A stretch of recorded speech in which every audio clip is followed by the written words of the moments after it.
ज्ञान है मानक भगत वैराग। गुरु ग्रंथ साहिब उदद बंदो कार्य अनुराग। श्री गुर शब्द कमाए जिन जीते पंच बेकार। तिन संतन को बंदना सिर चरणन पर धार। एक ओंकारा सतगुरु ते प्रसाद सच होए। वाहिगुरु जी की फतेह विघ्न विनाशन सोए। वाहिगुरु जी की फतेह विघ्न विनाशन सोए। सतनाम श्री वाहिगुरु साहिब जी।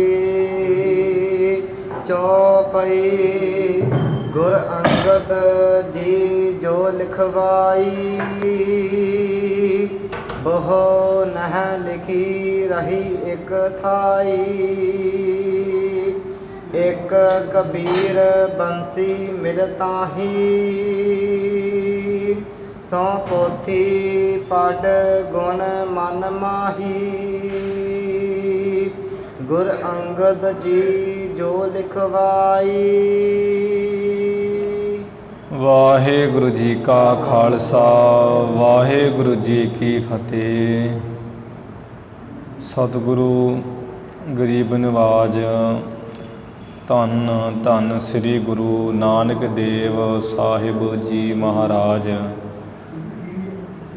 धन धन श्री गुरु गोबिंद सिंह साहिब जी महाराज। धन धन श्री गुरु ग्रंथ साहिब जी महाराज। सतगुरु जी की साजी नवाजी गुरु प्यारी गुरु रूप साध संगत जीओ। आप जी ਕਰਮਾਂ ਵਾਲੇ ਵੱਡਿਆਂ ਭਾਗਾਂ ਵਾਲੇ ਹੋ ਜੋ ਸਤਿਗੁਰੂ ਅਰਜਨ ਦੇਵ ਮਹਾਰਾਜ ਜੀ ਦੇ ਪਾਵਨ ਪਵਿੱਤਰ ਸਥਾਨ ਵਿਖੇ ਹਾਜ਼ਰੀਆਂ ਭਰ ਕੇ ਧੰਨ ਧੰਨ ਸ੍ਰੀ ਗੁਰੂ ਗ੍ਰੰਥ ਸਾਹਿਬ ਮਹਾਰਾਜ ਜੀ ਦੇ ਦਰਸ਼ਨ ਕਰਕੇ ਲਾਹਾ ਪ੍ਰਾਪਤ ਕਰ ਰਹੇ ਹੋ। ਸਤਿਗੁਰੂ ਮਹਾਰਾਜ ਜੀ ਦੀ ਧੁਰ ਕੀ ਬਾਣੀ ਦੇ ਜਾਪ ਆਪ ਸੰਗਤਾਂ ਨੇ ਸਰਵਣ ਕੀਤੇ ਹਨ। ਹੁਣ ਜੋ ਨਿਤਨੇਮ ਨਾਲ ਸ੍ਰੀ ਗੁਰੂ ਨਾਨਕ ਦੇਵ ਮਹਾਰਾਜ ਦੀ ਪਾਵਨ ਪਵਿੱਤਰ ਕਥਾ ਸਰਵਣ ਕਰਵਾਈ ਜਾਂਦੀ ਹੈ ਉਸ ਕਥਾ ਦਾ ਸਮਾਂ ਹੋਇਆ ਹੈ। ਜਿਸ ਤਰ੍ਹਾਂ ਆਪਾਂ ਕੱਲ੍ਹ ਪੜ੍ਹਿਆ ਸੁਣਿਆ ਸੀ ਕਿ ਜੋ ਗੁਰੂ ਨਾਨਕ ਦੇਵ ਮਹਾਰਾਜ ਜੀ ਦਾ ਪਾਵਨ ਪਵਿੱਤਰ ਇਤਿਹਾਸ ਜਿਸ ਨੂੰ ਭਾਈ ਸੰਤੋਖ ਸਿੰਘ ਜੀ ਨੇ ਭਾਈ ਬਾਲੇ ਵਾਲੀ ਜਨਮ ਸਾਖੀ ਤੋਂ ਅਲੱਥਾ ਕੀਤਾ। ਉਸ ਪਵਿੱਤਰ ਇਤਿਹਾਸ ਨੂੰ ਸੰਗਤ ਰੂਪ ਵਿੱਚ ਸੁਣਾ ਰਹੇ ਸਨ ਸਰੋਤਿਆਂ ਸਿੱਖਾਂ ਨੂੰ ਕਿ ਭਾਈ ਗੁਰੂ ਕੀ ਜਿਹੜੀ ਕੀਰਤੀ ਹੈ ਨਿਰਮਲ ਹੈ ਅੰਮ੍ਰਿਤ ਵਰਗੀ। ਜਦੋਂ ਭਾਈ ਬਾਲਾ ਜੀ ਨੇ ਸ੍ਰੀ ਗੁਰੂ ਅੰਗਦ ਦੇਵ ਮਹਾਰਾਜ ਜੀ ਨੇ ਸਾਰੀ ਕਥਾ ਸੁਣਾਈ। ਗੁਰੂ ਕੇ ਸਿੱਖਾਂ ਨੇ ਸੁਣੀ। ਭਾਈ ਪੈੜਾ ਮੋਖਾ ਪਾਸੋਂ ਗੁਰੂ ਨਾਨਕ ਸਾਹਿਬ ਜੀ ਦੀ ਜਨਮ ਸਾਖੀ ਲਿਖੀ ਗਈ ਲਿਖਵਾਈ ਗਈ ਅਤੇ ਉਹ ਗੁਰੂ ਅੰਗਦ ਦੇਵ ਮਹਾਰਾਜ ਮੋਹਣੀ ਅਵਤਾਰ ਰੂਪ ਹੋ ਕੇ ਗੁਰੂ ਕੇ ਸਿੱਖਾਂ ਨੂੰ ਅੰਮ੍ਰਿਤ ਰੂਪ ਕਥਾ ਦਾ ਛਕਾਉਣਾ ਕੀਤਾ। ਜਿਹੜੇ ਬੇਮੁਖ ਲੋਕ ਦੈਂਤਾਂ ਵਰਗੇ ਉਹਨਾਂ ਨੂੰ ਬੇਮੁਖ ਹੀ ਰੱਖਿਆ ਵੀ ਤੁਸੀਂ ਇਸੇ ਤਰ੍ਹਾਂ ਹੀ ਰਹੋ। ਉਸ ਗੁਰੂ ਸਾਹਿਬ ਜੀ ਦੀ ਐਸੀ ਮਹਾਨ ਕਥਾ ਸੰਗਤ ਜੀ ਮੈਂ ਆਪ ਜੀ ਨੂੰ ਸੁਣਾ ਰਿਹਾ ਹਾਂ। ਲੜੀਵਾਰ ਰੂਪ ਵਿੱਚ ਹੀ ਭਾਈ ਸੰਤੋਖ ਸਿੰਘ ਜੀ ਸੁਣਾਉਂਦੇ ਹੁੰਦੇ ਸੀ ਕਥਾ। ਕਈ ਸਿੱਖਾਂ ਨੇ ਇਹ ਕਥਾ ਭਾਈ ਬਾਲੇ ਵਾਲੀ ਜਨਮ ਸਾਖੀ ਪੜ੍ਹੀ ਹੋਈ ਸੀ ਜਿਸ ਕਰਕੇ ਉਹ ਕਥਾ ਸੁਣ ਕੇ ਭਾਈ ਸੰਤੋਖ ਸਿੰਘ ਜੀ ਉਹਨਾਂ ਦੇ ਮਨ 'ਚ ਸੰਸਾ ਹੋ ਆਇਆ। ਜਦੋਂ ਸੰਸਾ ਉੱਠਿਆ ਤਾਂ ਉਹਨਾਂ ਕਿਹਾ ਕਿ ਭਾਈ ਸੰਤੋਖ ਸਿੰਘ ਜੀ ਆਪ ਜੀ ਨੇ ਵਿਦਵਾਨ ਹੋ ਤੇ ਇਹ ਜਿਹੜੀ ਗੁਰੂ ਸਾਹਿਬ ਜੀ ਦੀ ਕਥਾ ਅਸਾਂ ਨੇ ਤੇ ਬਹੁਤ ਗ੍ਰੰਥਾਂ ਵਿੱਚੋਂ ਭਾਈ ਬਾਲੇ ਵਾਲੀ ਜਨਮ ਸਾਖੀ ਵਿੱਚੋਂ ਪੜ੍ਹੀ ਹੋਈ ਹੈ। ਉੱਥੇ ਤੇ ਇਸ ਤਰ੍ਹਾਂ ਲਿਖੇ ਹੋਏ ਪ੍ਰਸੰਗ ਉਸ ਜਿਸ ਤਰ੍ਹਾਂ ਹੀ ਪੜ੍ਹਿਆ ਹੋਇਆ ਹੈ ਆਪ ਜੀ ਉਸ ਤਰ੍ਹਾਂ ਨਹੀਂ ਸੁਣਾ ਰਹੇ। ਆਪ ਜੀ ਦੇ ਸੁਣਾਉਣ ਵਿੱਚ ਫਰਕ ਹੈ, ਉੱਥੇ ਹੋਰ ਤਰ੍ਹਾਂ ਲਿਖਿਆ ਹੈ, ਆਪ ਹੋਰ ਤਰ੍ਹਾਂ ਸੁਣਾ ਰਹੇ ਹੋ। ਇਹ ਸੁਣ ਕੇ ਤੇ ਸਾਨੂੰ ਸੰਸਾ ਹੋ ਗਿਆ ਕਿ ਸਹੀ ਕੀ ਹੈ ਉਹ ਸਾਨੂੰ ਸੁਣਾਓ, ਸਾਡਾ ਸੰਸਾ ਦੂਰ ਕਰੋ। ਸੁਣ ਕੇ ਭਾਈ ਸੰਤੋਖ ਸਿੰਘ ਜੀ ਨੇ ਕਿਹਾ ਵੀ ਗੁਰੂ ਕੇ ਸਿੱਖੋ, ਤੁਸੀਂ ਬਹੁਤ ਬੁੱਧੀ ਵਾਲੇ ਹੋ, ਤੁਸਾਂ ਨੇ ਬੜਾ ਸੋਹਣਾ ਚੰਗਾ ਹੀ ਸੰਸਾ ਕੀਤਾ ਹੈ, ਕਰਨਾ ਵੀ ਚਾਹੀਦਾ ਹੈ। ਭਗਤੇ ਵਿਦਵਾਨ ਨੂੰ ਵੀ ਚਾਹੀਦਾ ਹੈ ਕਿ ਉਹ ਜਦੋਂ ਵੀ ਕੋਈ ਬਗਤਾ ਬਣ ਕੇ ਕਿਸੇ ਗ੍ਰੰਥ ਨੂੰ, ਕਿਸੇ ਗੁਰੂ ਦੀ ਕੀਰਤੀ ਵਡਿਆਈ ਸੁਣਾਉਣੀ ਹੈ ਜਾਂ ਕਹਿਣੀ ਹੈ ਤੇ ਜਿਹੜਾ ਕੋਈ ਸਰੋਤਿਆਂ ਦੇ ਮਨ 'ਚ ਸੰਸਾ ਹੋਵੇ ਉਹਨੂੰ ਦੂਰ ਕਰੇ। ਸੋ ਸਾਧ ਸੰਗਤ ਜੀ, ਇਸੇ ਤਰ੍ਹਾਂ ਹੀ ਮੈਂ ਤੁਹਾਡਾ ਪਹਿਲਾਂ ਸੰਸਾ ਦੂਰ ਕਰਾਂਗਾ। ਸੰਸਾ ਦੂਰ ਕਰਕੇ ਫਿਰ ਅੱਗੋਂ ਕਥਾ ਕਹਾਂਗਾ ਗੁਰੂ ਨਾਨਕ ਸਾਹਿਬ ਜੀ ਨੇ।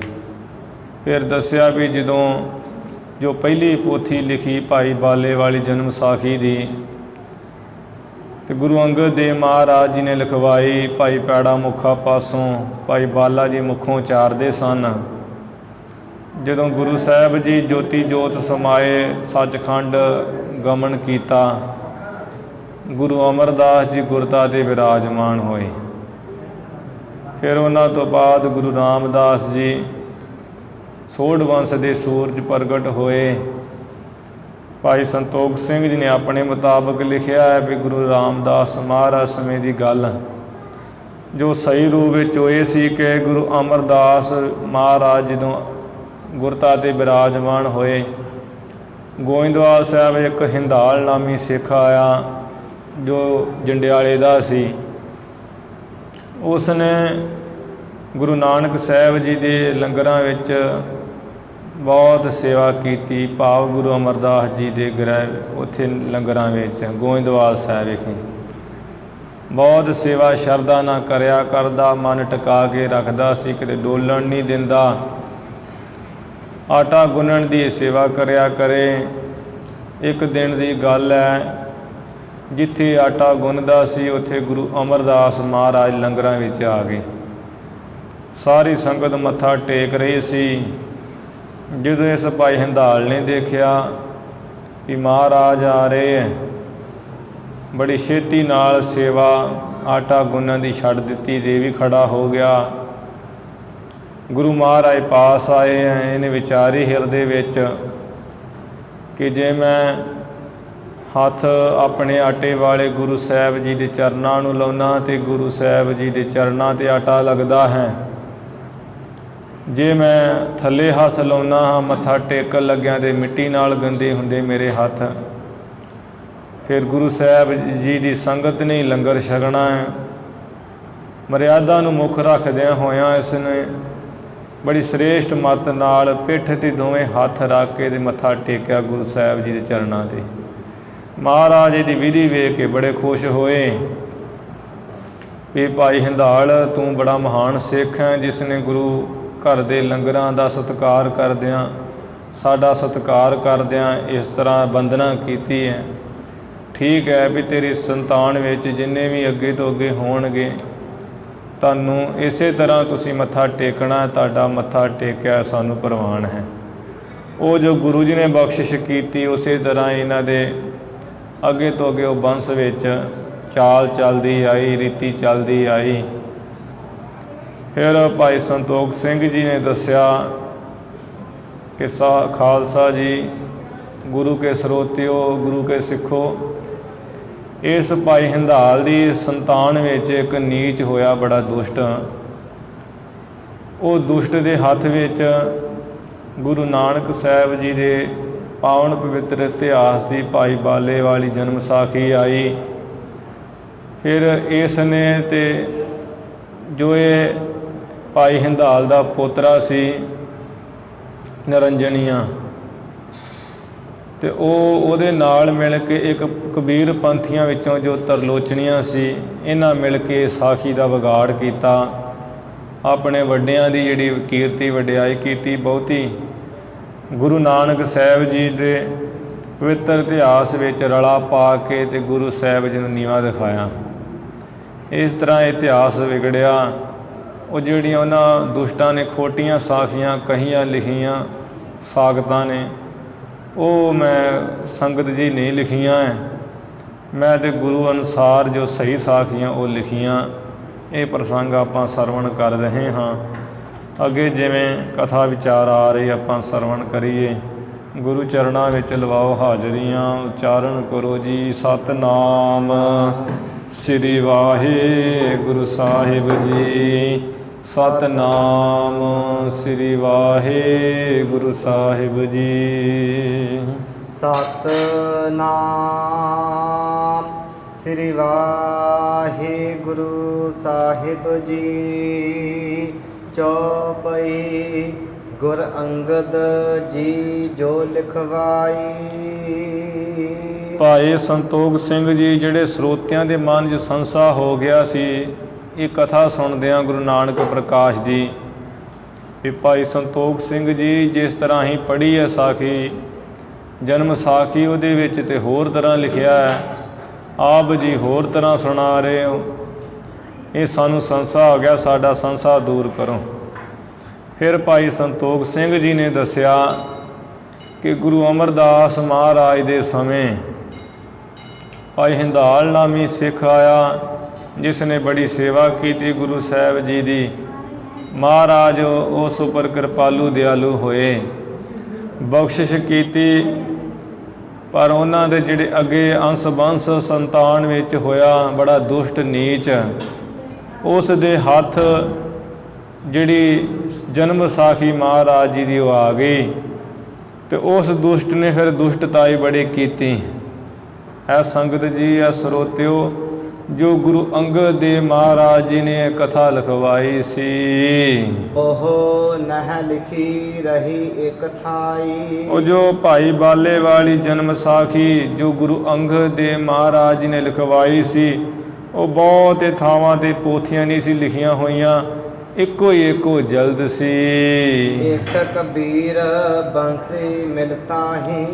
ਉਹ ਜਿਹੜਾ ਹੈ ਨਿਰੰਜਣੀਆਂ ਹਿੰਦਾਲ ਦਾ ਪੋਤਰਾ ਦੁਸ਼ਟ ਨੀਚ, ਉਹਦੇ ਨਾਲ ਇੱਕ ਕਬੀਰ ਵੰਸ਼ ਦਾ ਭਗਤ ਕਬੀਰ ਜੀ ਦੇ ਵੰਸ਼ ਵਿੱਚੋਂ, ਉਹਨਾਂ ਦੇ ਪੰਥ ਵਿੱਚੋਂ ਅੱਗੇ ਤੋਂ ਅੱਗੇ ਇੱਕ ਤਰਲੋਚਣੀਆਂ ਦੁਸ਼ਟ ਸੀ, ਉਸਨੇ ਮਿਲ ਕੇ ਸੋ ਪੋਥੀ ਪੜ ਗੁਣ ਮਨ ਮਾਹੀ। ਉਹਨਾਂ ਦੇ ਹੱਥ ਜਦੋਂ ਇਹ ਪੋਥੀ ਆਈ, ਉਹਨਾਂ ਨੇ ਪੜ੍ਹੀ ਤੇ ਪੜ੍ਹੀ ਹੈ ਤੇ ਮਨ ਵਿੱਚ ਇਸ ਤਰ੍ਹਾਂ ਵਿਚਾਰਿਆ, ਕਰ ਕਰਮ ਅਨਸੋਧ ਬਣਾਈ। ਉਹਨਾਂ ਦੋਵਾਂ ਦੁਸ਼ਟਾਂ ਨੇ, ਨਿਰੰਜਣੀਏ ਨੇ ਤੇ ਤਰਲੋਚਨ ਨੇ ਮਿਲ ਕੇ ਬੜਾ ਖੋਟਾ ਕਰਮ ਕੀਤਾ।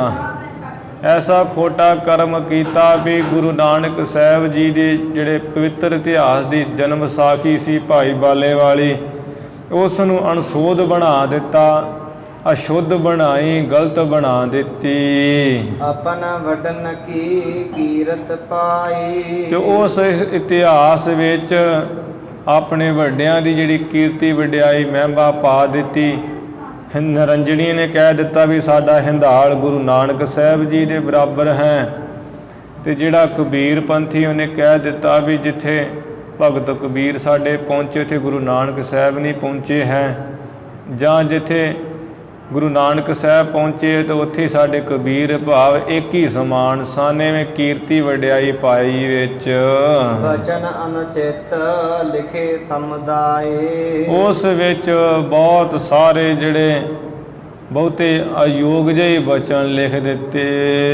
ਜਿਨ ਕੀ ਪੜਨ ਸੁਣਨ ਅਗ ਪਾਏ। ਜਿਨ੍ਹਾਂ ਨੂੰ ਆ ਪੜਨ ਤੇ ਸੁਣਨ ਨਾਲ ਪਾਪ ਲੱਗਦਾ ਹੈ, ਪਾਪੀ ਬਣ ਜਾਈਦਾ ਹੈ। ਆਪਣਾ ਵੱਡਾ ਜਾਨ ਹਿੰਦਾਲੂ। ਇਸ ਤਰ੍ਹਾਂ ਸਰੋਤਿਓ, ਉਹਨਾਂ ਨੇ ਨਿਰੰਜਣੀਏ ਨੇ ਕਿ ਮੇਰੇ ਦਾਦਾ ਜੀ ਆਪਣੇ ਵੱਡੇ ਨੂੰ ਹਿੰਦਾਲ ਨੂੰ ਜਾਣ ਕੇ ਵੀ ਸਾਡਾ ਜਿਹੜਾ ਹਿੰਦਾਲ ਹੈ ਉਹ ਤੇ ਗੁਰੂ ਨਾਨਕ ਸਾਹਿਬ ਜੀ ਦੇ ਸਮਾਨ ਬਰਾਬਰ ਹੈ। ਤਿਹ ਕੀ ਕੀਰਤ ਲਿਖੀ ਪਿਸਾਲੂ। ਉਸ ਆਪਣੇ ਵੱਡੇ ਵਡੇਰੇ ਦੀ ਬਹੁਤ ਹੀ ਜਿਹੜੀ ਕੀਰਤੀ ਵਡਿਆਈ ਬਣਾ ਸਵਾਰ ਕੇ ਲਿਖੀ ਉਹ ਜਨਮ ਸਾਖੀ ਵਿੱਚ।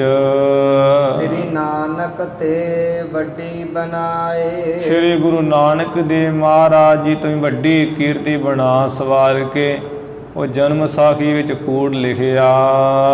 ਮਹਿਮਾ ਲਿਖਤ ਭਇਓ ਬਹੁ ਭਾਈ। ਜਦੋਂ ਉਹਨਾਂ ਦੇ ਹੱਥਾਂ ਵਿੱਚ ਜਨਮ ਸਾਖੀ ਆਈ, ਬਹੁਤ ਤਰ੍ਹਾਂ ਨਾਲ ਉਸਨੇ ਆਪਣੇ ਹਿੰਦਾਲ ਵੱਡੇ ਵਡੇਰੇ ਦੀ ਮਹਿਮਾ ਨੂੰ ਲਿਖਣ ਲੱਗਾ।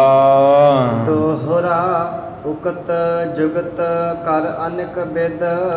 ਅਨੇਕਾਂ ਤਰ੍ਹਾਂ ਨਾਲ ਦਲੀਲਾਂ ਉਗਤੀਆਂ ਤੇ ਜੁਗਤੀਆਂ ਦੇ ਕਰਕੇ ਸਾਖੀ ਕਰੀ ਅਸੋਧ।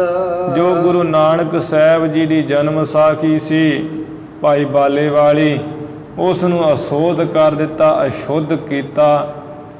ਉਹਦੇ ਵਿੱਚ ਆ ਗਲਤੀ ਲਿਖ ਦਿੱਤਾ।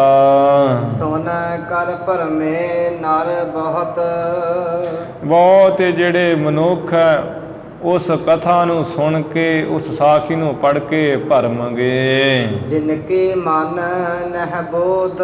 ਜਿਨ੍ਹਾਂ ਦੇ ਮਨ ਵਿੱਚ ਗੁਰੂ ਨਾਨਕ ਸਾਹਿਬ ਜੀ ਦੇ ਪਵਿੱਤਰ ਇਤਿਹਾਸ ਦਾ ਬੋਧ ਗਿਆਨ ਨਹੀਂ ਸੀ, ਆ ਵਿਚਾਰ ਤੋਂ ਹੀਣੇ ਸਨ। ਜੋ ਪਈ ਤਿਹ ਸਾਕਤ ਐਸੀ ਔਰ ਧਾਰੀ। ਉਹਨਾਂ ਸਾਗਤਾਂ ਮਾਇਆ ਦੇ ਪੁੱਤ ਜਿਹੜੇ ਹੁੰਦੇ ਟੁੱਟੇ ਰੱਬ ਤੋਂ, ਇਹ ਨਿਰੰਜਣੀਆਂ ਤੇ ਤਰਲੋਚਣੀਆਂ ਨੇ ਹਿਰਦੇ ਵਿੱਚ ਇਸ ਤਰ੍ਹਾਂ ਦੀ ਗੱਲ ਧਾਰੀ। ਜਾਨ ਪਿਤਰ ਨਿਜ ਲਿਖਾ ਸੁਧਾਰੀ। ਆਪਣਾ ਵੀ ਪਿਤਾ ਪਤਾਮਾ ਹਿੰਦਾਲ ਨੂੰ ਵੱਡਾ ਜਾਣ ਕੇ ਸਰੋਤਿਓ ਬੜੀ ਬਣਾ ਸਵਾਰ ਕੇ ਉਹਦੀ ਮਹਿਮਾ ਲਿਖੀ। ਗੁਰ ਕੇ ਸਿੱਖ ਹੋਏ ਅਦਕਾਈ। ਕਿਉਂਕਿ ਉਹਨਾਂ ਨੇ ਵਿਚਾਰ ਕੀਤੀ ਵੀ ਆਉਣ ਵਾਲੇ ਸਮੇਂ ਵਿੱਚ ਗੁਰੂ ਨਾਨਕ ਸਾਹਿਬ ਜੀ ਦੇ ਜਿਹੜੇ ਸਿੱਖ ਹੈ ਉਹ ਬਹੁਤ ਵਧਣਗੇ, ਫੁੱਲਣਗੇ, ਹੋਣਗੇ। ਹਮਾਰੀ ਸੇਵ ਕਰਹਿ ਮਨ ਲਾਈ। ਤੇ ਜਦੋਂ ਉਹ ਵੇਖਣਗੇ, ਸਾਖੀ ਪੜ੍ਹਨਗੇ, ਪਤਾ ਲੱਗੇਗਾ ਵੀ ਸਾਡਾ ਹਿੰਦਾਲ ਵੀ ਗੁਰੂ ਨਾਨਕ ਸਾਹਿਬ ਜੀ ਦੇ ਬਰਾਬਰ ਹੀ ਹੈ। ਸਾਡੇ ਵੱਡੇ ਵਡੇਰੇ ਦੀ ਵਡਿਆਈ ਜਾਣ ਕੇ ਉਹ ਫਿਰ ਮਨ ਲਾ ਕੇ ਸਾਡੀ ਵੀ ਸੇਵਾ ਕਰਨਗੇ ਵੀ ਇਹ ਵੀ ਬਹੁਤ ਹੈ ਮਹਾਨ। ਹਮ ਕੋ ਮਨ ਹੈਗੇ ਬਹੁ ਮਾਨਵ। ਫਿਰ ਜਿਵੇਂ ਗੁਰੂ ਨਾਨਕ ਸਾਹਿਬ ਜੀ ਨੂੰ ਬਹੁਤ ਲੋਕ ਮੰਨਦੇ, ਮਨੁੱਖ ਮੰਨਦੇ ਹੈ, ਉਹਨਾਂ ਦੇ ਜਿਹੜੇ ਸਿੱਖ ਸੇਵਕ ਉਹ ਸਾਨੂੰ ਵੀ ਬੜਾ ਮੰਨਣਗੇ ਵੀ ਇਹ ਵੀ ਬਹੁਤ ਮਹਾਨ ਹਨ। ਲਿਖੀ ਅਧਿਕਤਾ ਔਰ ਅਹਮ ਆਨਵ। ਇਹ ਗੱਲ ਨੂੰ ਹਿਰਦੇ ਵਿੱਚ ਲਿਆ ਕੇ ਉਹਨਾਂ ਨੇ ਹਿੰਦਾਲ ਦੀ ਤੇ ਕਬੀਰ ਪੰਥੀ ਤਰਲੋਚਣੀਏ ਨੇ ਆਪਣੇ ਭਗਤ ਕਬੀਰ ਜੀ ਦੀ ਵਡਿਆਈ ਲਿਖ ਦਿੱਤੀ।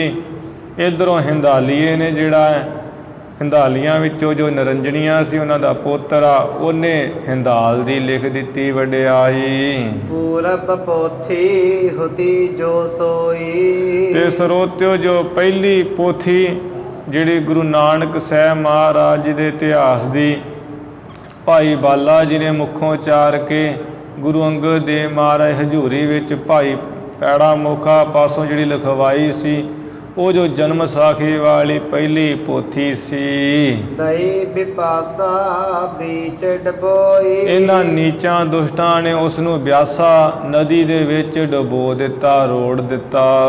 ਪੰਨੇ ਛੇਦੇ ਦਏ ਬਹਾਈ। ਉਸ ਜਨਮ ਸਾਖੀ ਦੇ ਜਿਹੜੇ ਪੰਨੇ ਅੰਗ ਸਨ ਉਹ ਵੀ ਪਾੜ ਦਿੱਤੇ ਤੇ ਵਿਖਾਰ ਕੇ ਬਹਾ ਦਿੱਤੇ, ਰੋੜ ਦਿੱਤੇ ਜਲ ਵਿੱਚ ਬਿਆਸਾ ਦੇ। ਜੋ ਸ੍ਰੀ ਗੁਰ ਅੰਗਦ ਲਿਖਵਾਈ। ਜੋ ਜਨਮ ਸਾਖੀ ਸ੍ਰੀ ਗੁਰੂ ਅੰਗਦ ਦੇਵ ਮਹਾਰਾਜ ਨੇ ਆਪ ਲਿਖਵਾਈ ਸੀ। ਤਿਹ ਕੋ ਤਾਤ ਪਰਜ ਸਭ ਚੀਨੇ। ਇਹਨਾਂ ਦੋਵਾਂ ਦੁਸ਼ਟਾਂ ਨੇ, ਨਿਰੰਜਣੀਏ ਤੇ ਤਰਲੋਚਣ ਨੇ, ਉਸ ਜਨਮ ਸਾਖੀ ਦਾ ਤਾਤ ਪਰਜ ਸਿਧਾਂਤ ਨਿਚੋੜ ਨੂੰ ਸਭ ਚੰਗੀ ਤਰ੍ਹਾਂ ਜਾਣ ਕੇ ਅਧਿਕ ਬਚਨ ਆਪਣੇ ਲਿਖ ਦੀਨੇ। ਬਹੁਤ ਜਿਹੜੇ ਆਪਣੇ ਵੱਲੋਂ ਬਚਨ ਲਿਖ ਦਿੱਤੇ, ਆਪਣਿਆਂ ਦੀ ਵਡਿਆਈ ਕਰ ਦਿੱਤੀ। ਦੋਹਰਾ ਪੋਥੀ ਲਿਖੀ ਜੋ ਅਨੰਤਗਤ। ਇਸ ਤਰ੍ਹਾਂ ਇਹਨਾਂ ਨੇ ਹੋਰ ਹੀ ਤਰ੍ਹਾਂ ਜਿਹੜੀ ਉਹ ਜਨਮ ਸਾਖੀ ਨੂੰ ਵਿਗਾੜ ਕੇ ਤੇ ਪੋਥੀ ਲਿਖੀ। ਸੁਨ ਸਰੋਤਾ ਮਨ ਲਾਏ। ਇਸ ਕਰਕੇ ਸਰੋਤਿਓ ਗੁਰੂ ਕੇ ਸਿੱਖੋ, ਆ ਮਨ ਲਾ ਕੇ ਅੱਗੋਂ ਵੀ ਸੁਣੋ।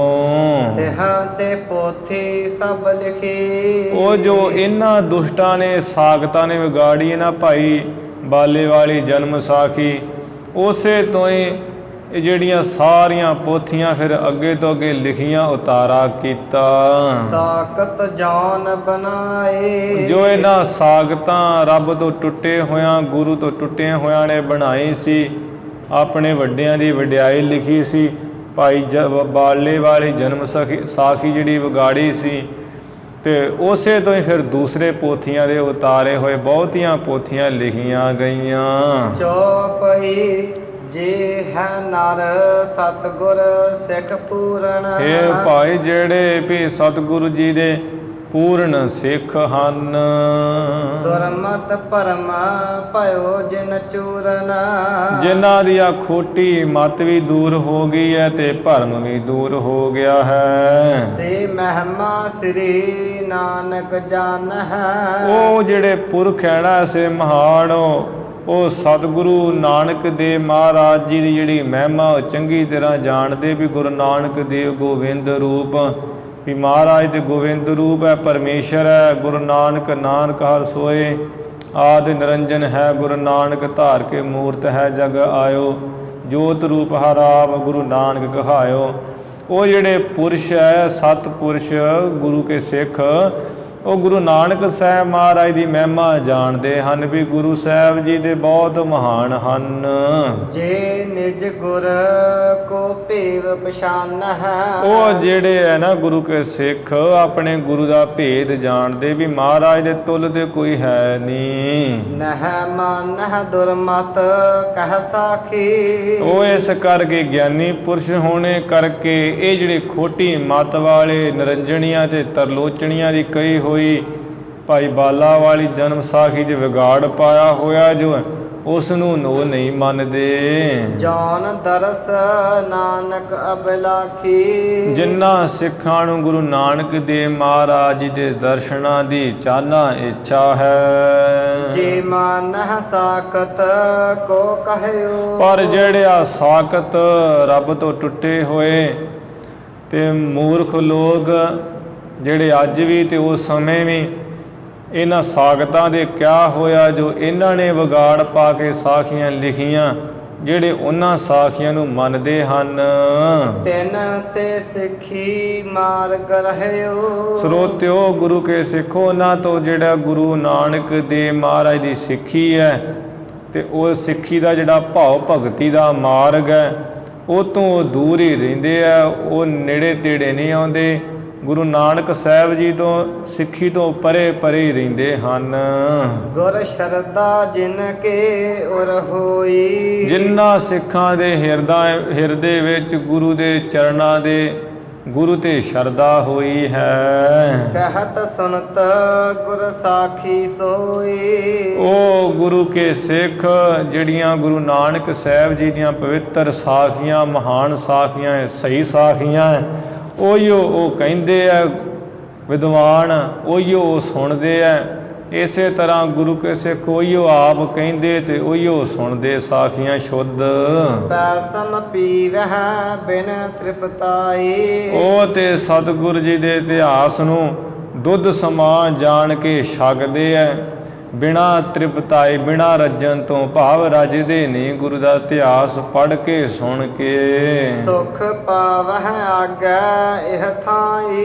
ਇਹੋ ਜਿਹੇ ਗੁਰੂ ਕੇ ਸਿੱਖ ਜਿਹੜੇ ਮਹਾਰਾਜ ਦੇ ਪਵਿੱਤਰ ਇਤਿਹਾਸ ਨੂੰ ਦੁੱਧ ਵਾਂਗ ਜਾਣ ਕੇ ਛਕਦੇ ਪੀਂਦੇ ਐ, ਸੁਣਦੇ ਸੁਣਾਉਂਦੇ ਐ, ਉਹ ਇੱਥੇ ਵੀ ਸੁੱਖ ਪਾਉਣਗੇ, ਉਹ ਅੱਗੇ ਵੀ ਸੁੱਖ ਪਾਉਣਗੇ। ਦੋਹਰਾ ਸ੍ਰੀ ਨਾਨਕ ਜਸ ਖੀਰ ਸਮਾ। ਗੁਰੂ ਨਾਨਕ ਦੇਵ ਮਹਾਰਾਜ ਜੀ ਦਾ ਜਿਹੜਾ ਪਵਿੱਤਰ ਜਸ ਹੈ ਉਹਦੇ ਦੁੱਧ ਸਮਾਨ ਹੈ। ਵਿਦਤ ਦੇਤ ਅਹਲਾਦ। ਜੋ ਆ ਪ੍ਰਗਟ ਰੂਪੀ ਆਨੰਦ ਦਿੰਦਾ ਹੈ ਗੁਰੂ ਕੇ ਸਿੱਖਾਂ ਗੁਰਮੁਖਾਂ ਨੂੰ। ਛੰਦ ਚੌਪਈ ਬੰਦ ਜੋ ਆ ਚੌਪਈ ਛੰਦ ਹੈ ਤੇ ਚੌਪਈ ਛੰਦ ਜਿਹੜੇ ਤੇ ਇਹਨਾਂ ਦੇ ਬੰਦ ਹੈ, ਭਾਵ ਜਿਹੜੇ 4-4 ਤੁਕਾਂ ਵਿੱਚ ਚੌਪਈ ਹੁੰਦੀ ਹੈ। ਇਸ ਤਰ੍ਹਾਂ ਚੌਪਈ ਬੰਦ ਹਨ ਜੋ ਛੰਦ। ਮਿਸ਼ਟ ਸਹਤ ਭਾ ਸਵਾਦ। ਜਿਵੇਂ ਦੁੱਧ ਵਿੱਚ ਮਿੱਠਾ ਪਾ ਦਈਏ ਤਾਂ ਸਵਾਦ ਹੋ ਜਾਂਦਾ, ਫਿਰ ਛਕ ਲਈਦਾ ਹੈ। ਇਸੇ ਤਰ੍ਹਾਂ ਜਿਹੜਾ ਚੌਪਈ ਛੰਦ ਹੈ ਬੰਦਾਂ ਵਿੱਚ ਗੁੰਦ ਕੇ ਕਵੀ ਸਾਹਿਬ ਜੀ ਨੇ ਇਤਿਹਾਸ ਲਿਖਿਆ ਹੈ। ਸਾਧ ਸੰਗਤ ਜੀ, ਮਿੱਠੇ ਦੇ ਸਹਿਤ ਹੈ ਗੁਰੂ ਜੀ ਦਾ ਇਤਿਹਾਸ, ਦੁੱਧ ਸਮਾਨ ਇਵੇਂ ਸਵਾਦ ਹੋ ਗਿਆ, ਗੁਰੂ ਕੇ ਸਿੱਖ ਛਕਦੇ ਹਨ। ਚੌਪਈ ਜੇ ਸਾਕਤ ਕੀ ਕਹੀ ਕੋ ਸਾਖੀ। ਇੱਧਰ ਜੋ ਨਿਰੰਜਣੀਏ ਤੇ ਇਸੇ ਤਰ੍ਹਾਂ ਜਿਹੜਾ ਹੈ ਤਰਲੋਚਣੀਆਂ, ਇਹਨਾਂ ਸਾਗਤਾਂ ਦੀਆਂ ਜਿਹੜੀਆਂ ਕਈਆਂ ਹੋਈਆਂ ਖੋਟੀਆਂ ਮਾੜੀਆਂ ਸਾਖੀਆਂ ਹਨ।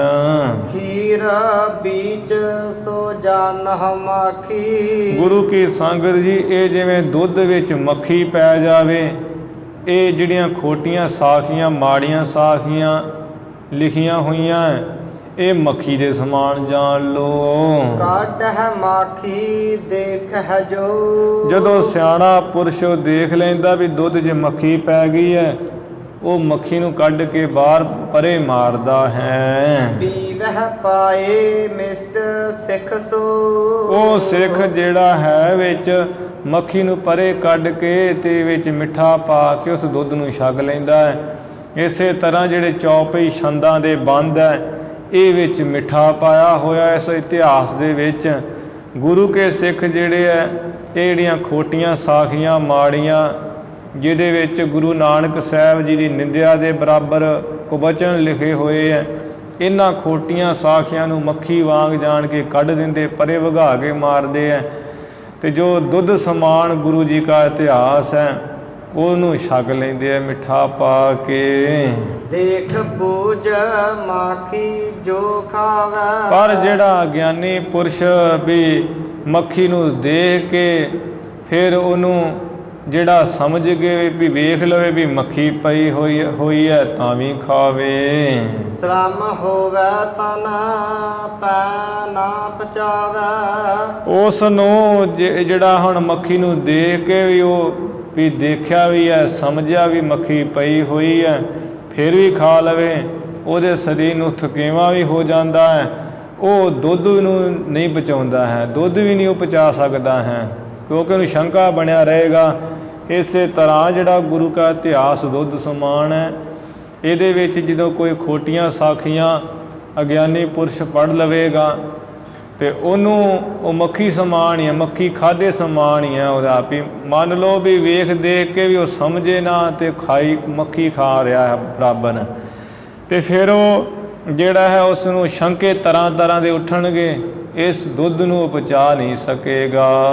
ਕੀਰਤ ਨਿਰਮਲ ਜੋ ਔਰ ਧਾਰ ਹੈ। ਜਿਹੜਾ ਵੀ ਹਿਰਦੇ ਵਿੱਚ ਗੁਰੂ ਜੀ ਦੀ ਕੀਰਤੀ ਵਡਿਆਈ ਬੜੀ ਉਜਲ ਹੈ, ਇਸ ਨੂੰ ਹਿਰਦੇ 'ਚ ਧਾਰਨ ਕਰਦਾ ਹੈ। ਕਰੀ ਕੋ ਸਾਖੀ ਸੋ ਨਿਰਵਾਰ ਹੈ। ਇਹ ਜਿਹੜੇ ਖੋਟੇ ਪੁਰਸ਼ਾਂ ਦੀਆਂ ਮਾੜੀਆਂ ਸਾਖੀਆਂ ਗੁਰੂ ਜੀ ਦੀ ਨਿਊਨਤਾਈ ਦਿਖਾਉਣ ਲਈ ਕਈਆਂ ਹੋਈਆਂ ਕੀਤੀਆਂ ਹੋਈਆਂ, ਉਸ ਨੂੰ ਇਹ ਨਵਾ ਦਿੰਦੇ, ਦੂਰ ਕਰ ਦਿੰਦੇ ਹੈ, ਮੱਖੀ ਵਾਂਗ ਕੱਢ ਕੇ ਪਰੇ ਮਾਰਦੇ ਹਨ। ਗੁਰਮੁਖ ਸਿੱਖ ਅੰਬੁਜ ਸੇ ਜਈ। ਜਿਹੜੇ ਗੁਰੂ ਕੇ ਸਿੱਖ ਹੈ, ਗੁਰਮੁਖ ਹੈ, ਉਹਦੇ ਕਵਲ ਫੁੱਲ ਵਾਂਗ ਹਨ। ਗੁਰ ਕੀਰਤ ਰਵ ਪ੍ਰੀਤਮ ਤੇ। ਜਿਹੜੀ ਗੁਰੂ ਦੀ ਕੀਰਤੀ ਮਹਿਮਾ ਵਡਿਆਈ ਹੈ, ਉਹ ਸੂਰਜ ਸਮਾਨ ਹੈ, ਉਹ ਇਸ ਦੇ ਪ੍ਰੇਮੀ ਪਿਆਰੇ ਹਨ। ਤਿੰਨ ਸੋ ਮੈਂ ਇਹ ਬਚਨ ਬਖਾਨੇ। ਉਹਨਾਂ ਸਿੱਖਾਂ ਦੇ ਨਾਲ ਹੀ ਮੈਂ ਭਾਈ ਸੰਤੋਖ ਸਿੰਘ ਨੇ ਇਹ ਬਚਨ ਕਹੇ ਹਨ। ਸੁਨ ਕਰ ਗੁਰ ਮਹਿਮਾ ਜੀ ਮਾਨੇ। ਜਿਹੜੇ ਵੀ ਗੁਰੂ ਕੇ ਸਿੱਖ ਸੁਣ ਕਰਕੇ ਮਹਾਰਾਜ ਦੀ ਮਹਿਮਾ ਨੂੰ ਹਿਰਦੇ ਵਿੱਚ ਮੰਨਦੇ ਐ, ਮਨ ਵਿੱਚ ਮੰਨਦੇ, ਉਹਨਾਂ ਨਾਲ ਹੀ ਇਹ ਮੈਂ ਬਚਨ ਕਹੇ ਹਨ। ਦੋਹਰਾ ਬੇਮੁਖ ਮਨੁਜ ਉਲੂਕ ਜੋ। ਭਾਈ ਸੰਤੋਖ ਸਿੰਘ ਜੀ ਕਹਿੰਦੇ ਐ, ਸਰੋਤਿਓ ਗੁਰੂ ਕੇ ਸਿੱਖੋ, ਜਿਹੜੇ ਬੇਮੁਖ ਲੋਕ ਹੈ ਨਾ, ਬੇਮੁਖ ਮਨੁੱਖ, ਉਹਦੇ ਜਿਵੇਂ ਉੱਲੂ ਹੈ, ਉੱਲੂਆਂ ਸਮਾਨ ਹਨ। ਸਾਕਤ ਮਨ ਬਚਕਾਏ। ਉਹ ਮਨ ਬਾਣੀ ਸਰੀਰ ਕਰਕੇ ਸਾਗਤ ਲੋਕ ਗੁਰੂ ਸਾਹਿਬ ਜੀ ਤੋਂ ਟੁੱਟੇ, ਪਰਮੇਸ਼ਰ ਤੋਂ ਟੁੱਟੇ ਤੇ ਮਾਇਆ ਦੇ ਪੁੱਤ ਉੱਲੂਆਂ ਵਰਗੇ ਹਨ।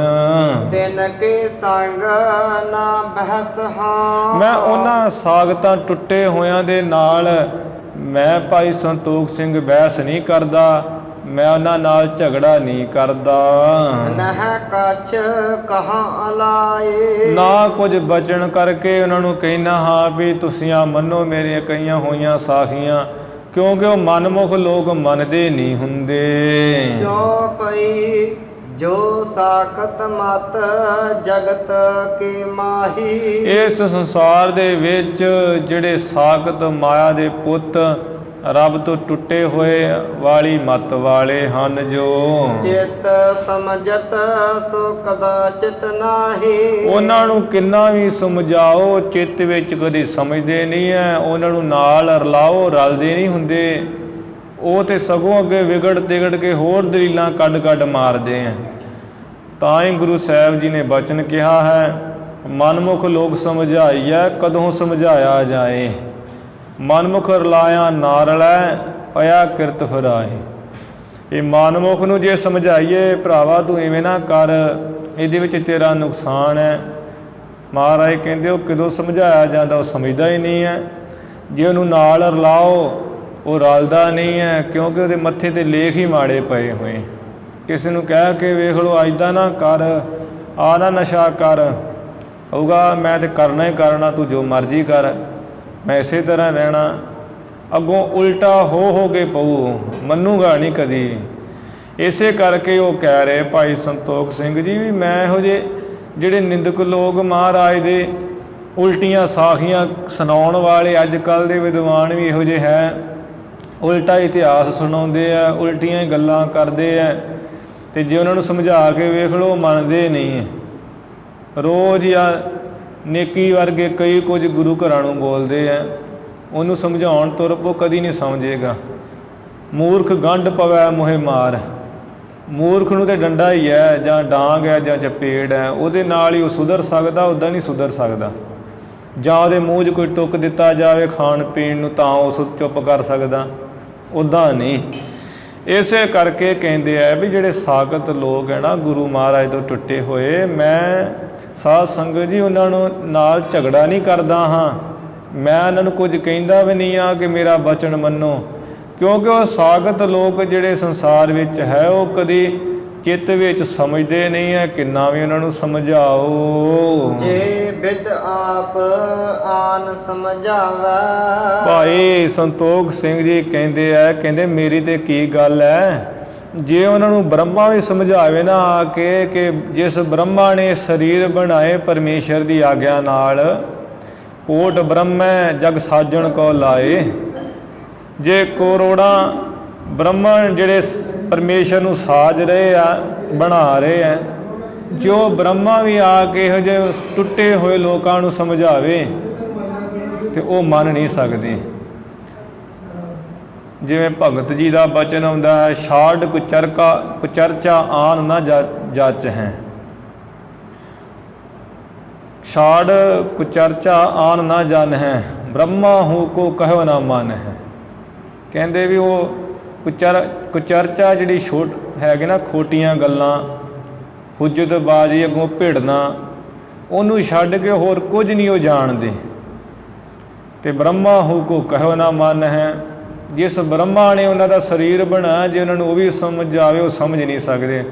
ਉਹਨਾਂ ਬ੍ਰਹਮਾ ਨੂੰ ਵੀ ਕਹਿਣਾ ਤੂੰ ਚੱਲਦਾ ਬਣ, ਸਾਨੂੰ ਕੌਣ ਸਮਝਾਉਣ ਵਾਲਾ ਤੂੰ ਹੁੰਨਾ ਹੈ, ਉਹ ਨਹੀਂ ਮੰਨ ਸਕਦੇ।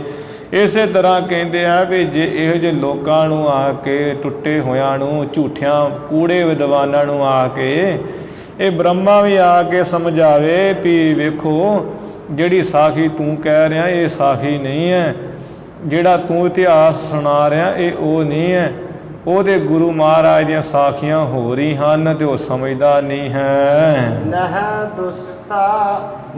ਦੁਸ਼ਟਤਾ ਔਰ ਤੇ ਜਾਵੇ। ਉਹਨਾਂ ਦੁਸ਼ਟਾਂ ਦੇ ਹਿਰਦੇ ਵਿੱਚੋਂ ਜਿਹੜੀ ਦੁਸ਼ਟਤਾ ਹੀ ਉਹ ਕਦੀ ਜਾਂਦੀ ਨਹੀਂ ਹੈ। ਰਸ ਉਖ ਹੈ ਕੇ ਲਤਾ ਸੋ ਪਲ ਹੈ। ਉਹ ਤੇ ਇਸ ਤਰ੍ਹਾਂ ਹਨ ਜਿਵੇਂ ਤੂੰਬੀ ਜਿਹੜੀ ਹੁੰਦੀ ਹੈ, ਤੂੰਬਿਆਂ ਦੀ ਵੇਲ ਕੌੜੀ ਬੜੀ, ਉਸ ਵੇਲ ਨੂੰ ਆ ਗੰਨੇ ਦੇ ਰਸ ਨਾਲ ਵੀ ਰੋਹ ਕੱਢ ਕੱਢ ਕੇ ਪਾਲੇ, ਪਾਣੀ ਦੀ ਥਾਂ ਗੰਨੇ ਦਾ ਰਸ ਹੀ ਦਵੇ ਉਹਨੂੰ। ਬਾਣਤ ਸੋ ਤਿਹ ਕਰ ਅਲਬਲ ਹੈ। ਫਿਰ ਮਿਸ਼ਰੀ ਦੇ ਨਾਲ ਉਸ ਵੇਲ ਨੂੰ, ਜਿਹੜੀ ਕੌੜੇ ਤੂੰਬਿਆਂ ਦੀ ਵੇਲ ਹੈ, ਉਹਨੂੰ ਮਿਸ਼ਰੀ ਦੇ ਨਾਲ ਉਹਦੀਆਂ ਵੇਲਾਂ ਕੱਢੀਆਂ ਜਾਣ, ਭਾਵਾਂ ਵਾਲੇ ਪਾਸੇ ਅਲਬਾਲਾਂ ਕੀਤੀਆਂ ਜਾਣ, ਖੇਲਾਂ ਆੜਾਂ ਜੀਆਂ ਕੱਢ ਦਿੱਤੀਆਂ ਜਾਣ। ਸਿਤਾ ਕੰਦ ਪਰ ਬਦ ਹੈ ਸੋਏ। ਫਿਰ ਉਹ ਕੌੜੀ ਵੇਲ ਅਖੰਡ ਦੀ ਕੰਧ ਬਣਾਈ ਹੋਵੇ ਤੇ ਉਹਦੇ ਉੱਪਰ ਵਧੇ। ਕੱਟ ਤੁੰਬੀ ਕਬ ਮਧੁਰ ਨਾ ਹੋਏ। ਉਹ ਤੂੰਬਿਆਂ ਦੀ ਕੌੜੀ ਜਿਹੜੀ ਵੇਲ ਕਦੀ ਮਿੱਠੀ ਨਹੀਂ ਹੋ ਸਕਦੀ, ਉਹਦੇ ਵਿੱਚ ਮਿਠਾਸ ਆ ਹੀ ਨਹੀਂ ਸਕਦੀ। ਇਸੇ ਤਰ੍ਹਾਂ ਜੋ ਗੁਰੂ ਨਾਨਕ ਸਾਹਿਬ ਮਹਾਰਾਜ ਜੀ ਦੇ ਗੰਨੇ ਦੇ ਰਸ ਵਰਗੇ ਪ੍ਰੇਮ ਰੂਪੀ ਬਚਨ ਹਨ ਤੇ ਮਿਸ਼ਰੀ ਵਰਗੇ ਭਾਵ ਭਗਤੀ ਦੇ ਗੁਰੂ ਸਾਹਿਬ ਜੀ ਦੇ ਬਚਨ, ਸ਼ਰਧਾ ਰੂਪੀ ਜਿਹੜੇ ਅਖੰਡ ਵਰਗੇ ਮਹਾਰਾਜ ਜੀ ਦੇ ਬਚਨ, ਜੇ ਸਾਰੇ ਉਹਨਾਂ ਨੂੰ ਕਹੀਏ ਨਾ ਸੰਗਤਾਂ ਨੂੰ, ਉਹ ਤੂੰਬਿਆਂ ਦੀ ਕੌੜੀ ਵੇਲ ਵਾਂਗ ਉਹ ਬੇਮੁਖੀ ਲੋਕ ਰਹਿੰਦੇ ਆ। ਉਹ ਤੂੰਬਿਆਂ ਵਾਂਗ ਕੌੜੇ ਰਹਿੰਦੇ, ਉਹਨਾਂ ਦੇ ਅਸਰ ਨਹੀਂ ਕਰਦੇ ਬਚਨ। ਉਹ ਆਪਣੀ ਜਿਹੜੀ ਮਨ ਦੀ ਮਰਜ਼ੀ ਕਰਦੇ, ਉਹ ਕੌੜੇ ਰਹਿੰਦੇ, ਬੇਮੁਖੀ ਰਹਿੰਦੇ, ਹਰ ਵਕਤ ਨਿਸ਼ਰਦਕ ਹੀ ਰਹਿੰਦੇ ਹਨ। ਦੋਹਰਾ ਸ੍ਰੀ ਨਾਨਕ ਸਭ ਵਿਦ ਵੱਡੇ। ਐ ਸਰੋਤਿਓ, ਮੈਂ ਗੁਰੂ ਮਹਾਰਾਜ ਜੀ ਦੀ ਕੀ ਵਡਿਆਈ ਕਰਾਂ ਕਿ ਗੁਰੂ ਨਾਨਕ ਦੇ ਮਹਾਰਾਜ ਜੀ ਦੇ ਸਭ ਤਰ੍ਹਾਂ ਨਾਲ ਵੱਡੇ ਹਨ। ਸਭ ਤੇ ਵੱਡਾ ਸਤਿਗੁਰ ਨਾਨਕ। ਕਾਸੇ ਕਰੋ ਉਚਾਰ। ਮੈਂ ਕਿਸ ਤਰ੍ਹਾਂ ਉਹਨਾਂ ਦੀ ਵਡਿਆਈ ਕਰਾਂ। ਮਹਾਰਾਜ ਜੀ ਦੇ ਤੁੱਲ ਕੋਈ ਹੋਵੇ ਤੇ ਉਹਨਾਂ ਦੀ ਵਡਿਆਈ ਕਰੇ। ਮੈਂ ਤੇ ਬਹੁਤ ਛੋਟਾ, ਮਹਾਰਾਜ ਤੇ ਬਹੁਤ ਵੱਡੇ ਹਨ। ਏਕ ਰੋਮ ਬ੍ਰਹਮੰਡ ਬਹੁ। ਗੁਰੂ ਨਾਨਕ ਦੇਵ ਜੀ ਤੇ ਉਹ ਹਨ ਕਿ ਜੋ ਇੱਕ ਪਰਮੇਸ਼ਰ ਹੈ ਨਾ, ਜਿਸ ਪਰਮੇਸ਼ਰ ਨੇ ਇੱਕ ਇੱਕ ਰੂਮ ਵਿੱਚ ਬਹੁਤ ਕਰੋੜਾਨ ਕਰੋੜ ਬ੍ਰਹਿਮੰਡ ਰੱਖੇ ਹੋਏ ਹੈ। ਜਿਵੇਂ ਭਾਈ ਗੁਰਦਾਸ ਜੀ ਕਹਿੰਦੇ ਆ, ਰੋਮ ਰੋਮ ਵਿੱਚ ਰੱਖਿਓਨ ਕਲ ਬ੍ਰਹਿਮੰਡ ਕਰੋੜ ਸਮਾਰਾ। ਇੱਕ ਰੋਮ ਕਹੀਦਾ, ਜਿਵੇਂ ਸਾਡੇ ਸਰੀਰ ਦੇ ਆ ਵਾਲ ਹੈ ਨਾ, ਇਹਨੂੰ ਇੱਕ ਰੋਮ ਕਿਹਾ ਜਾਂਦਾ ਹੈ।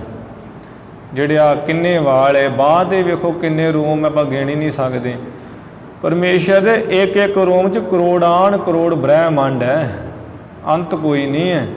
ਕੋਟ ਬ੍ਰਹਿਮੰਡ ਕੋ ਠਾਕੁਰ ਸੁਆਮੀ, ਸਰਬ ਜੀਆਂ ਕਾ ਦਾਤਾ ਰੇ।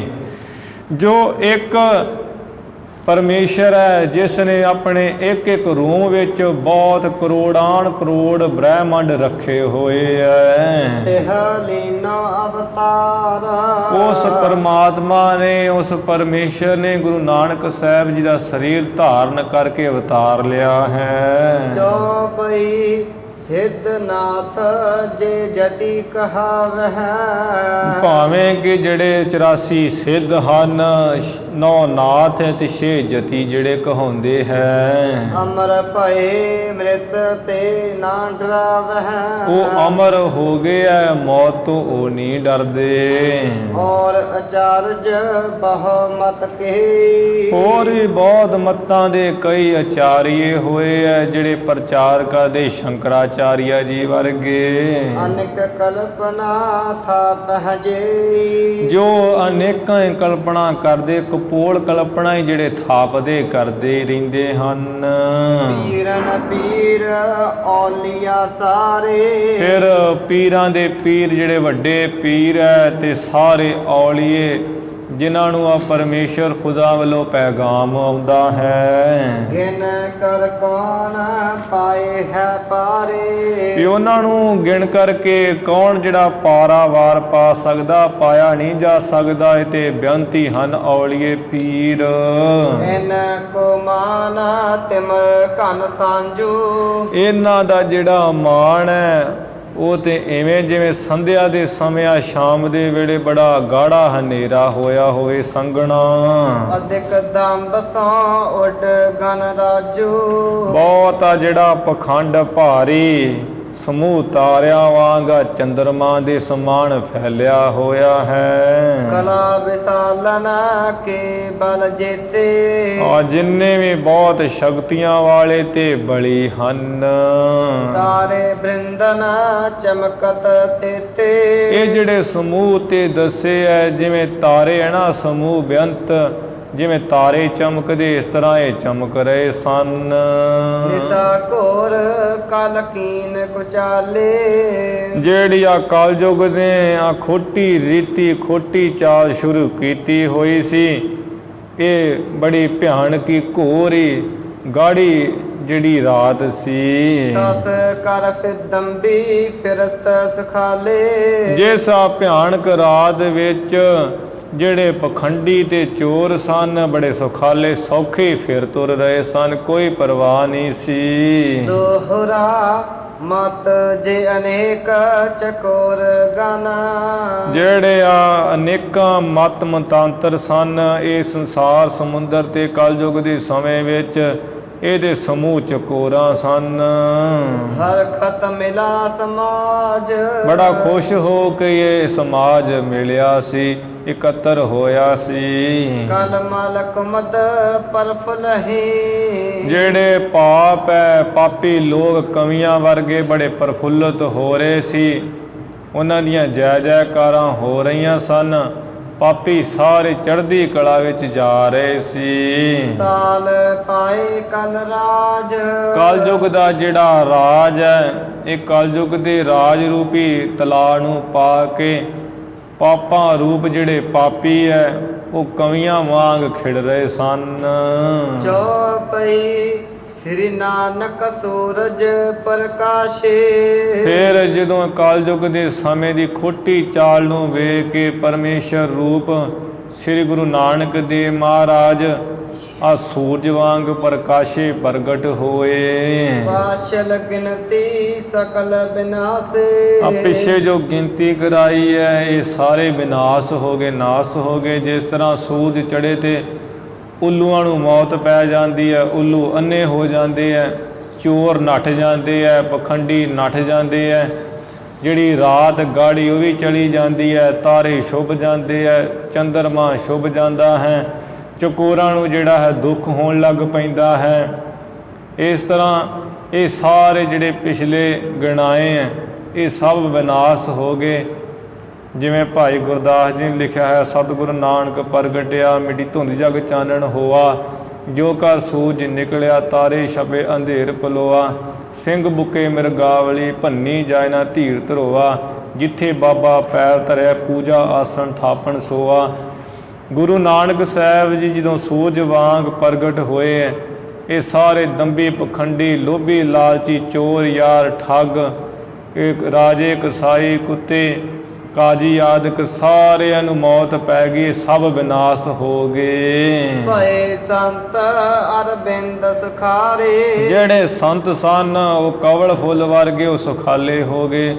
ਜਿਵੇਂ ਸੂਰਜ ਚੜੇ ਤੇ ਕਵਲ ਫੁੱਲ ਖਿੜ ਜਾਂਦੇ ਹੈ, ਉਹ ਸੰਤ ਸੁਖੀ ਹੋ ਗਏ, ਸੰਤ ਖਿੜ ਗਏ। ਚਕਵੇ ਸਿੱਖਣਾ ਕੇ ਦੁਖ ਟਾਰੇ, ਜਿਸ ਤਰ੍ਹਾਂ ਚਕਵੀ ਤੇ ਚਕਵਾ ਸੂਰਜ ਚੜ੍ਹਨ ਦੀ ਉਡੀਕ ਕਰਦੇ ਹੈ, ਸਿੱਖ ਜੋ ਚਕਵੇ ਸਨ ਇਹਨਾਂ ਨੂੰ ਬ੍ਰਹਮ ਗਿਆਨ ਦੇ ਮਿਲਾਪੀ ਬਣਾ ਦਿੱਤਾ। ਮਹਾਰਾਜ ਜੀ ਨੇ ਗਿਆਨ ਬਖਸ਼ ਕੇ ਤੇ ਦੁੱਖ ਟਾਲ ਦਿੱਤੇ।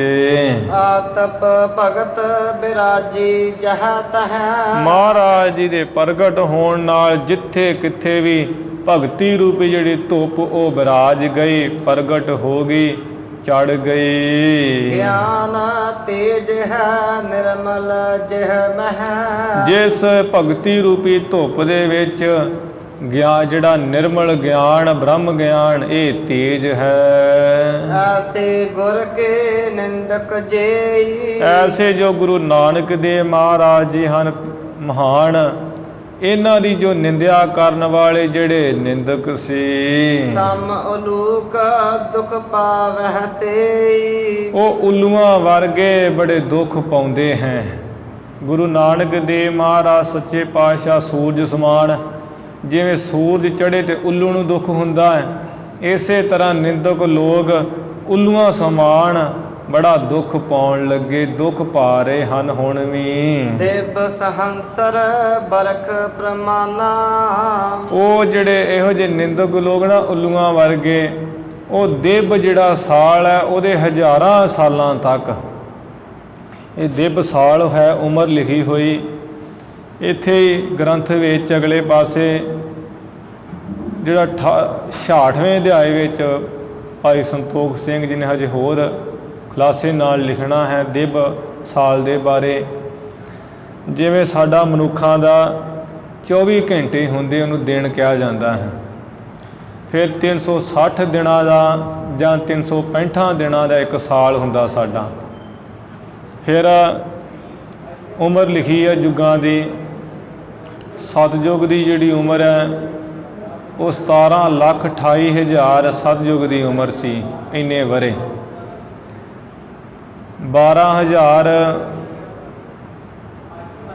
12,000 ਤੇ ਕੁਝ ਸਾਲ ਜਿਹੜੀ ਹੈ, 12 ਲੱਖ ਤੇ ਕੁਝ ਸਾਲ ਉਹ ਲਿਖੀ ਹੈ ਤ੍ਰੇਤੇ ਦੀ ਉਮਰ। ਦੁਆਪਰ ਦੀ 8,64,000 ਵਰੇ ਉਮਰ ਲਿਖੀ ਹੈ। ਕਲਯੁਗ ਦੀ 4,32,000 ਵਰੇ ਉਮਰ ਲਿਖੀ। ਇਹ ਜਿਹੜੀ ਸਾਰੀ ਉਮਰ ਹੈ ਇਹ ਬਣਦੀ ਹੈ ਟੋਟਲ 43,20,000। 43,20,000 ਚੌਹਾਂ ਯੁੱਗਾਂ ਦੀ ਉਮਰ ਹੈ, ਉਹਨੂੰ ਕਿਹਾ ਜਾਂਦਾ ਹੈ ਚੌਂਕੜੀ। 43,20,000 ਦੀ ਇੱਕ ਚੌਂਕੜੀ, ਇਹੋ ਜਿਹੀ 1000 ਚੌਂਕੜੀ ਬੀਤ ਜਾਵੇ ਤੇ ਬ੍ਰਹਮਾ ਦਾ ਇੱਕ ਦਿਨ ਬਣਦਾ ਹੈ। ਜਿਵੇਂ ਸਾਡੇ 12 ਘੰਟੇ ਹੈ, ਉਹ ਬ੍ਰਹਮਾ ਦੇ 12 ਘੰਟੇ ਹੁੰਦੇ। ਫਿਰ 43,20,000 ਦੀ ਚੌਂਕੜੀ, ਫਿਰ 1000 ਬੀਤੇ ਤੇ ਫਿਰ ਬ੍ਰਹਮਾ ਦੀ ਰਾਤ ਬਣਦੀ ਹੈ। ਭਾਵ 2000 ਚੌਂਕੜੀ ਦੀ ਹੋ ਜਾਵੇ ਤੇ ਬ੍ਰਹਮਾ ਦਾ ਰਾਤ ਦਿਨ ਬਣਦਾ, ਉਹਦੇ 24 ਘੰਟੇ ਬਣਦੇ ਆ। ਉਸ ਨੂੰ ਕਿਹਾ ਜਾਂਦਾ ਹੈ ਕਲਪ।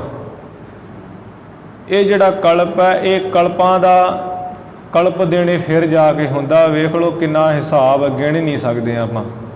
ਬ੍ਰਹਮਾ ਦਾ ਇੱਕ ਦਿਨ ਨੂੰ ਕਲਪ ਕਿਹਾ ਜਾਂਦਾ ਹੈ।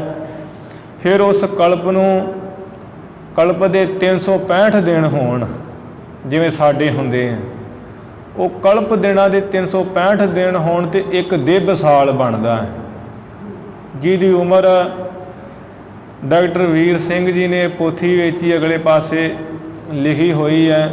ਹੋਰ ਗ੍ਰੰਥਾਂ ਵਿੱਚ ਵੀ ਲਿਖੀ ਹੈ, ਅਧਿਆਤ ਪ੍ਰਕਾਸ਼ ਵਿੱਚ ਵੀ ਜਾ ਕੇ।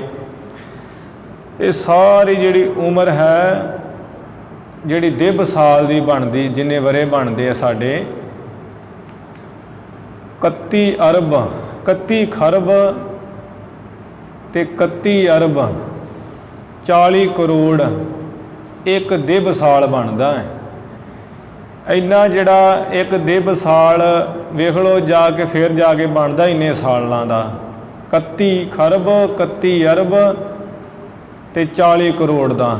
ਇੰਨੇ ਵਰੇ ਹੋ ਜਾਣ ਫਿਰ ਜਾ ਕੇ ਇੱਕ ਦਿਵ ਵਰਸ਼ ਬਣਦਾ। ਇੱਥੇ ਲਿਖ ਰਹੇ ਆ, ਕਹਿੰਦੇ ਇੱਥੇ ਤੇ ਲਿਖਿਆ ਹਜ਼ਾਰਾਂ ਹੀ ਦਿਵ, ਇਹੋ ਜਿਹੇ ਹਜ਼ਾਰਾਂ ਹੀ ਜਿਹੜੇ ਦਿਵ ਸਾਲ ਹੈ ਉਹਨਾਂ ਤੱਕ ਪਾਵਹਿ ਨਰਕ ਮਹਾ ਦੁਖ ਖਾਨਾ। ਜਿਹੜੇ ਉੱਲੂਆਂ ਵਰਗੇ ਗੁਰੂ ਘਰ ਦੇ ਨਿੰਦਕ ਹੈ, ਗੁਰੂ ਨਾਨਕ ਸਾਹਿਬ ਮਹਾਰਾਜ ਜੀ ਦੇ ਇਤਿਹਾਸ ਨੂੰ ਵਿਗਾੜ ਕੇ ਪੇਸ਼ ਕਰਦੇ ਹੈ, ਇਤਿਹਾਸ ਨੂੰ ਪੁੱਠਾ ਸਿੱਧਾ ਬੋਲਦੇ ਹੈ, ਗਲਤ ਸਾਖੀਆਂ ਸੁਣਾਉਂਦੇ ਹੈ, ਗੁਰੂ ਜੀ ਦੀ ਆਨ ਸ਼ਾਨ ਵਿੱਚ ਵੱਧ ਘੱਟ ਬੋਲਦੇ ਹੈ, ਉਹਨਾਂ ਇਹੋ ਜਿਹੇ ਝੂਠੇ ਪ੍ਰਚਾਰਕਾਂ ਨੂੰ ਤੇ ਝੂਠੇ ਇਹੋ ਜਿਹੇ ਲਿਖਤਾਂ ਲਿਖਣ ਵਾਲਿਆਂ ਨੂੰ, ਨਰੰਜਣੀਏ ਤਰਲੋਚਨੀਆਂ ਵਰਗਿਆਂ ਨੂੰ ਨਰਕ ਵਿੱਚ ਇੰਨੇ ਸਾਲ ਜਿਹੜਾ ਦੁੱਖ ਪਾਉਣਾ ਪੈਂਦਾ ਹੈ। 31 ਖਰਬ 31 ਅਰਬ ਤੇ 40 ਕਰੋੜ ਸਾਲ ਤੱਕ।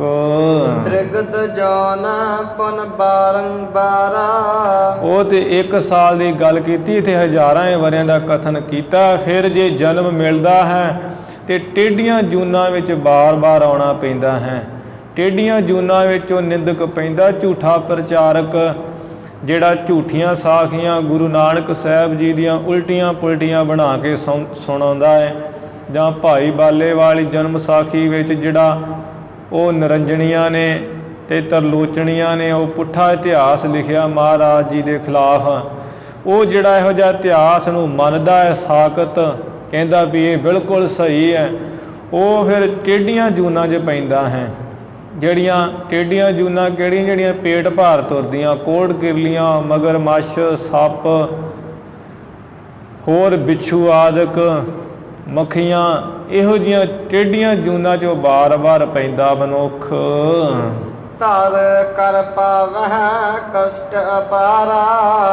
ਇਸ ਤਰ੍ਹਾਂ ਉਹ ਇਹ ਜੂਨਾਂ ਨੂੰ ਧਾਰਨ ਕਰਕੇ ਬਹੁਤ ਕਸ਼ਟ ਪਾਉਂਦਾ, ਦੀ ਗਤੀ ਨਹੀਂ ਹੁੰਦੀ। ਦੋਹਰਾ ਸ੍ਰੀ ਨਾਨਕ ਉਪਮਾ ਵੱਡੀ ਮੋਹ। ਕਹਿੰਦੇ ਆ ਸ੍ਰੀ ਨਾਨਕ ਉਪਮਾ ਵੱਡੀ ਹੈ। ਭਾਈ ਗੁਰੂ ਨਾਨਕ ਦੇਵ ਮਹਾਰਾਜ ਜੀ ਦੀ ਜਿਹੜੀ ਉਪਮਾ ਉਹਦੇ ਬਹੁਤ ਵੱਡੀ ਹੈ। ਮੋਹ ਤੇ ਕਹੀ ਨ ਜਾਏ। ਮੇਰੀ ਤੇ ਭਾਈ ਇੱਕ ਰਸਨਾ ਹੈ, ਇੱਕ ਮੇਰਾ ਮੁੱਖ ਹੈ। ਮੇਰੇ ਤੋਂ ਗੁਰੂ ਸਾਹਿਬ ਜੀ ਦੀ ਵਡਿਆਈ ਕਹੀ ਨਹੀਂ ਜਾ ਸਕਦੀ।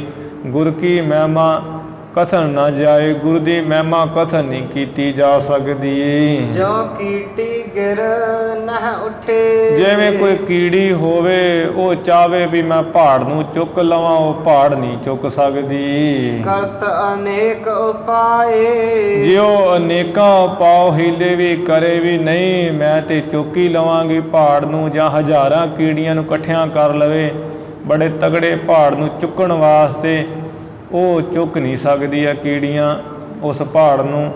ਇਸੇ ਤਰ੍ਹਾਂ ਗੁਰੂ ਨਾਨਕ ਮਹਾਰਾਜ ਜੀ ਜਿਹਦੀ ਜਿਹੜੀ ਕੀਰਤੀ ਵਡਿਆਈ ਹੈ, ਇਸ ਨੂੰ ਕਹਿਣ ਰੂਪ ਜਿਹੜਾ ਚੁੱਕਣਾ ਮੇਰੇ ਵਰਗੀ ਕੀੜੀ ਤੋਂ ਭਾਈ ਸੰਤੋਖ ਸਿੰਘ ਜੀ ਕਹਿੰਦੇ ਉਹ ਮੈਂ ਕਹਿ ਨਹੀਂ ਸਕਦਾ।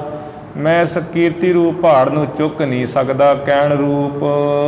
ਜੋ ਪਈ ਤਿਨ ਕੀ ਸਮਾਨ ਦਿਸਹਿ ਕੋ। ਹੈ ਸਰੋਤਿਓ ਗੁਰੂ ਕੇ ਸਿੱਖੋ, ਗੁਰੂ ਨਾਨਕ ਦੇਵ ਮਹਾਰਾਜ ਦੇ ਬਰਾਬਰ ਤੇ ਮੈਨੂੰ ਕੋਈ ਦਿਸਦਾ ਨਹੀਂ ਹੈ। ਜਿਹ ਕੀ ਪਮਾ ਦੇਵੋ ਸੋ। ਵੀ ਉਹ ਜਿਸ ਕਿਸੇ ਮੈਂ ਦੀ ਉਪਮਾ ਮਹਾਰਾਜ ਜੀ ਦੇ ਨਾਲ ਦੇ ਦੇਵਾਂ, ਕਹਿ ਦੇਵਾਂ ਵੀ ਫਲਾਣਾ ਪੀਰ ਪੈਗੰਬਰ ਗੁਰੂ ਨਾਨਕ ਸਾਹਿਬ ਜੀ ਦੇ ਬਰਾਬਰ ਹੋਇਆ ਹੈ, ਜਾਂ ਫਲਾਣਾ ਅਵਤਾਰ ਗੁਰੂ ਸਾਹਿਬ ਜੀ ਦੇ ਬਰਾਬਰ ਹੋਇਆ ਹੈ, ਮੈਨੂੰ ਤੇ ਭਾਈ ਗੁਰੂ ਨਾਨਕ ਦੇਵ ਮਹਾਰਾਜ ਦੇ ਸਮਾਨ ਤੇ ਕੋਈ ਦਿਸਦਾ ਨਹੀਂ ਹੈ ਜਿਸ ਦੀ ਮੈਂ ਉਪਮਾ ਦੇ ਦੇਵਾਂ। ਜੋ ਉਪਮੇਯ ਤਾਰ ਤਮ ਉਪਮਾ। ਜੋ ਉਪਮਾ ਜੋਗ ਹੈ ਗੁਰੂ ਨਾਨਕ ਸਾਹਿਬ ਮਹਾਰਾਜ, ਤੇ ਉਹਨਾਂ ਦੀ ਜਿਹੜੀ ਤਾਰ ਕਹੀਏ ਵੱਧ, ਉਹਨਾਂ ਦੀ ਉਪਮਾ ਬਹੁਤ ਵੱਧ ਹੈ। ਤੇ ਜੇ ਹੁਣ ਕੋਈ ਉਹਨਾਂ ਦੀ ਉਪਮਾ ਆ ਵੱਧ ਘੱਟ ਕਰੀ ਜਾਵੇ। ਹੋਏ ਹਾਸੀ ਤਿਹ ਕਵ ਕੀ ਭਵ ਮਾ। ਸੰਸਾਰ ਦੇ ਵਿੱਚ ਉਸ ਕਵੀ ਦੇ ਜਿਹੜੀ ਹਾਸੀ ਹੁੰਦੀ, ਲੋਕ ਠੱਠੇ ਮਖੌਲ ਕਰਦੇ, ਤਾੜੀਆਂ ਮਾਰ ਮਾਰ ਹੱਸਦੇ ਵੀ ਵੇਖੋ ਵੀ ਕਵੀ ਕਿੱਡਾ ਮੂਰਖ ਹੈ, ਕਿੱਥੇ ਗੁਰੂ ਨਾਨਕ ਸਾਹਿਬ ਤੇ ਵਡਿਆਈ ਕਿਹਨਾਂ ਨਾਲ ਕਰ ਰਿਹਾ ਹੈ। ਮੈਂ ਉਹਨਾਂ ਦੀ ਵਡਿਆਈ ਕਹਿ ਨਹੀਂ ਕਹਿੰਦੇ ਸਕਦਾ। ਜਿਸ ਤਰ੍ਹਾਂ ਤਾਰ ਹੁੰਦਾ ਵੱਧ ਤੇ ਤਮ ਹੁੰਦਾ ਘੱਟ। ਇਹ ਵੱਧ ਜੇ ਆਪਾਂ ਵੱਧ ਕਹੀਏ ਮਹਾਰਾਜ ਦੀ, ਆਪਾਂ ਤਾਂ ਵੀ ਵਡਿਆਈ ਨਹੀਂ ਕਹਿ ਸਕਦੇ, ਕਿਉਂਕਿ ਮਹਾਰਾਜ ਦੀ ਵਡਿਆਈ ਆਪਾਂ ਕਿੱਥੋਂ ਕਹਿ ਸਕਦੇ ਹਾਂ। ਪਿਤਾ ਕੋ ਜਨਮ ਕਹਿ ਜਾਣੇ ਪੂਤ, ਪਿਓ ਦੇ ਜਨਮ ਨੂੰ ਪੁੱਤ ਨਹੀਂ ਜਾਣਦਾ ਵੀ ਮੇਰੇ ਪਿਓ ਦਾ ਜਨਮ ਕਿਵੇਂ ਹੋਇਆ ਹੈ। ਇਸੇ ਤਰ੍ਹਾਂ ਹੀ ਤੁਛ ਜੀਵ ਹੈ, ਮਹਾਰਾਜ ਦੀ ਉਪਮਾ ਕੀ ਕਰ ਸਕਦੇ ਹਾਂ। ਤਾਰ ਤਮ ਉਪਮਾ ਵੀ ਵੱਧ ਵਡਿਆਈ ਨੂੰ ਘੱਟ ਜੇ ਉਪਮਾ ਦੇ ਦੇਵੇ, ਜਾਂ ਘੱਟ ਵਾਲੇ ਨੂੰ ਵੱਧ ਉਪਮਾ ਦੇ ਦੇਵੇ, ਛੋਟੇ ਨੂੰ ਵੱਡਾ ਕਹਿ ਦੇਵੇ ਤੇ ਵੱਡੇ ਨੂੰ ਛੋਟਾ ਕਹਿ ਦੇਵੇ, ਤੇ ਇਹ ਉਪਮਾ ਨਹੀਂ ਹੈ, ਮੂਰਖਤਾਈ ਹੈ ਨਿਰੀ। ਹੁਣ ਜਿਵੇਂ ਕਈ ਕਹਿ ਦਿੰਦੇ ਹੈ, ਕੋਈ ਕਹਿ ਦਿੰਦਾ ਹੈ ਵੇਖੋ ਜੀ ਤੁਹਾਡਾ ਜਿਹੜਾ ਮੁੰਡਾ ਇਹਦੇ ਨਿਰਾ ਸੂਰਜ ਵਾਂਗ ਹੈ। ਨਿਰਾ ਇਹ ਵੀ ਗਪੌੜ ਹੈ, ਕਿਉਂਕਿ ਸੂਰਜ ਜਦੋਂ ਚੜ੍ਹਦਾ ਉਹ ਤੇ ਕੋਨੇ ਵਿੱਚ ਪ੍ਰਕਾਸ਼ ਕਰ ਦਿੰਦਾ ਹੈ, ਸਾਰੇ ਪਾਸੇ ਚਾਨਣ ਕਰ ਦਿੰਦਾ। ਉਹਦੀ ਫਿਰ ਤਪਸ਼ ਗਰਮੀ ਬਹੁਤ ਹੈ। ਤੇ ਜਿਹੜੇ ਹੁਣ ਆਪਾਂ ਬੱਚੇ ਨੂੰ ਕਹਿ ਦਿੱਤਾ ਵੀ ਤੁਹਾਡਾ ਬੱਚਾ ਸੂਰਜ ਵਾਂਗ ਹੈ, ਤੇ ਉਹ ਕਿਵੇਂ ਸੂਰਜ ਵਾਂਗ ਹੋ ਗਿਆ? ਨਾ ਉਹ 'ਚ ਤਪਸ਼ ਹੈ, ਨਾ ਉਹ ਕਿਸ ਨੂੰ ਪ੍ਰਕਾਸ਼ ਹੀ ਕਰ ਸਕਦਾ ਹੈ। ਇਹ ਹੈ ਤੇ ਇਹ ਮੂਰਖਤਾਈ ਵਾਲੀ ਗੱਲ ਹੈ ਵੀ ਉਹ ਹੈ ਤੇ ਛੋਟਾ, ਵਡਿਆਈ ਬੜੀ ਵੱਧ ਦੇ ਦੇਣੀ ਉਪਮਾ। ਇਸੇ ਤਰ੍ਹਾਂ ਹੁਣ ਕਈ ਜਿਵੇਂ ਕਹਿ ਦਿੰਦੇ ਹੈ ਤੁਹਾਡਾ ਬੱਚਾ ਤੇ ਜੀ ਸਾਹਿਬਜ਼ਾਦਿਆਂ ਵਰਗਾ ਹੀ ਲੱਗਦਾ, ਨਿਰਾ ਸਾਹਿਬਜ਼ਾਦਾ ਹੀ ਹੈ। ਹੁਣ ਕਿੱਥੇ ਗੁਰੂ ਸਾਹਿਬ ਜੀ ਦੇ ਸਾਹਿਬਜ਼ਾਦੇ ਤੇ ਕਿੱਥੇ ਅਸੀਂ ਬੱਚੇ ਜਿਨ੍ਹਾਂ ਦਾ ਪਤਾ ਨਹੀਂ ਜੀਵਨ ਆਉਣ ਵਾਲਾ ਕਿਸ ਤਰ੍ਹਾਂ ਦਾ ਹੋਣਾ। ਤੇ ਸਾਹਿਬਜ਼ਾਦਿਆਂ ਦੀ ਵੱਧ ਉਪਮਾ ਹੈ, ਉਪਮਾ ਯੋਗ ਹੈ, ਤੇ ਉਹਨਾਂ ਦੀ ਵਡਿਆਈ ਇੱਕ ਬੱਚੇ ਨਾਲ ਕਰ ਦੇਣੀ, ਇਹ ਵੀ ਮੂਰਖਤਾਈ ਹੈ, ਇਹ ਵੀ ਹਾਸੀ ਵਾਲੀ ਗੱਲ ਹੀ ਹੈ, ਠੱਠੇ ਮਖੌਲ ਵਾਲੀ ਗੱਲ ਹੀ ਹੈ। ਮਹਾਰਾਜ ਜੀ ਦੇ ਸਾਹਿਬਜ਼ਾਦਿਆਂ ਵਰਗਾ ਨਾ ਤੇ ਕੋਈ ਹੋਇਆ ਤੇ ਨਾ ਕਿਸੇ ਨੇ ਹੋਣਾ ਹੀ ਹੈ। ਸ਼ਕਲਾਂ ਨਾਲ ਸਾਹਿਬਜ਼ਾਦੇ ਨਹੀਂ ਬਣਿਆ ਜਾਂਦਾ, ਇਹਦੀ ਕਮਾਈ ਕੀਤੀ ਜਾਂਦੀ ਹੈ, ਸ਼ਹੀਦੀਆਂ ਦੇਣੀਆਂ ਪੈਂਦੀਆਂ, ਸਾਡੀ ਤੇ ਜਾਨ ਨਿਕਲਦੀ ਹੈ ਗੱਲ ਗੱਲ ਤੇ। ਇਹ ਜਿਹੜੀ ਵਡਿਆਈ ਦੇਣੀ ਵੀ ਮੂਰਖਤਾਈ ਹੈ। ਤਾਰ ਤਮ ਉਪਮਾ, ਜਿਵੇਂ ਗੁਰਬਾਣੀ 'ਚ ਲਿਖਿਆ ਹੈ, ਤੂੰ ਤਾਂ ਜਨਕ ਰਾਜਾ ਅਵਤਾਰ। ਉੱਥੇ ਤੇ ਲਿਖਿਆ ਵੀ ਗੁਰੂ ਨਾਨਕ ਸਾਹਿਬ ਮਹਾਰਾਜ ਤੁਸੀਂ ਤੇ ਜਨਕ ਜਿਹੜਾ ਭਾਵ ਗਿਆਨ ਹੈ, ਜੋ ਗਿਆਨ ਸਰੂਪ ਪਰਮੇਸ਼ਰ, ਉਹਦਾ ਤੁਸੀਂ ਅਵਤਾਰ ਹੋ। ਤੇ ਜਿਹੜੇ ਕੋਈ ਗਿਆਨੀ ਹੈ ਆਪਣੇ ਆਪ 'ਚ ਸਿਆਣੇ, ਉਹ ਕਹਿੰਦੇ ਹੈ ਵੀ ਵੇਖੋ ਜੀ ਭੱਟਾਂ ਨੇ ਲਿਖਿਆ ਹੈ ਗੁਰੂ ਨਾਨਕ ਸਾਹਿਬ ਜੀ ਨੂੰ, ਤੂੰ ਤਾਂ ਜਨਕ ਰਾਜਾ ਅਵਤਾਰ, ਤੁਸੀਂ ਤਾਂ ਜਨਕ ਰਾਜੇ ਦੇ ਅਵਤਾਰ ਹੋ। ਪਰ ਜੇ ਸੰਪਰਦਾਇ ਅਰਥ ਕੀਤਾ ਜਾਵੇ ਉਹ ਹੋਰ ਹੈ, ਜੇ ਮੂਰਖਤਾਈ ਨਾਲ ਕੀਤਾ ਜਾਵੇ ਤੇ ਫਿਰ ਉਹ ਨਿਉਣਤਾਈ ਹੈ ਵੀ ਕਿੱਥੇ ਜਨਕ ਰਾਜਾ ਹੈ, ਭਾਵੇਂ ਕਿ ਬਹੁਤ ਮਹਾਨ ਹੋਇਆ ਹੈ, ਪਰ ਗੁਰੂ ਨਾਨਕ ਸਾਹਿਬ ਜੀ ਦੇ ਤੁੱਲ ਨਹੀਂ ਹੈ। ਇਹ ਵੀ ਹੁਣ ਜਿਹੜੀ ਵਡਿਆਈ ਦੇ ਦੇਣੀ ਇਹ ਨਿਉਣਤਾਈ ਹੈ, ਤਮ ਉਪਮਾ ਹੈ, ਘੱਟ ਉਪਮਾ ਹੈ। ਉੱਥੇ ਦੇ ਅਰਥ ਇਹ ਬਣਦਾ ਵੀ ਤੂੰ ਤਾਂ ਜਨਕ ਰਾਜਾ ਅਵਤਾਰ ਹੈ। ਗੁਰੂ ਨਾਨਕ ਸਾਹਿਬ ਜੀ ਤੁਸੀਂ ਤਾਂ ਉਹ ਹੋ ਜੋ ਜਨਕ ਗਿਆਨ ਸਰੂਪ ਪਰਮੇਸ਼ਰ ਹੈ, ਉਹਦਾ ਅਵਤਾਰ ਹੋ, ਤੁਸੀਂ ਗਿਆਨ ਸਰੂਪ ਹੋ। ਤੇ ਜਾਂ ਰਾਜਾ ਭਾਵ ਤੁਸੀਂ ਪ੍ਰਕਾਸ਼ ਰੂਪ ਹੈ, ਰਾਜੇ ਦਾ ਅਰਥ ਹੁੰਦਾ ਪ੍ਰਕਾਸ਼, ਤੁਸੀਂ ਉਹ ਜੋ ਪ੍ਰਕਾਸ਼ ਰੂਪ ਪਰਮੇਸ਼ਰ ਉਹਦਾ ਅਵਤਾਰ ਹੋ। ਫਿਰ ਰਾਜ ਦਾ ਹੁਕਮ ਹੁੰਦਾ, ਰਾਜ ਦਾ ਅਰਥ ਹੁੰਦਾ ਹੁਕਮ। ਹੁਕਮ ਕੌਣ ਕਰਦਾ? ਪਰਮੇਸ਼ਰ।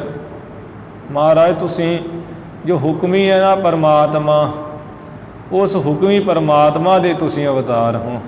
ਤੇ ਜਿਹੜਾ ਕਹਿ ਦੇਣਾ ਵੀ ਜਨਕ ਰਾਜੇ ਦੇ ਅਵਤਾਰ, ਹੁਣ ਜਨਕ ਰਾਜੇ ਨੂੰ ਤੇ ਕਈ ਸਾਲ ਭਰਮ ਪਿਆ ਰਿਹਾ ਸੀ, ਜਦੋਂ ਸੁਪਨਾ ਆ ਗਿਆ ਵੀ ਆਹ ਸੱਚ ਆ ਕਿ ਉਹ ਸੱਚ ਆ।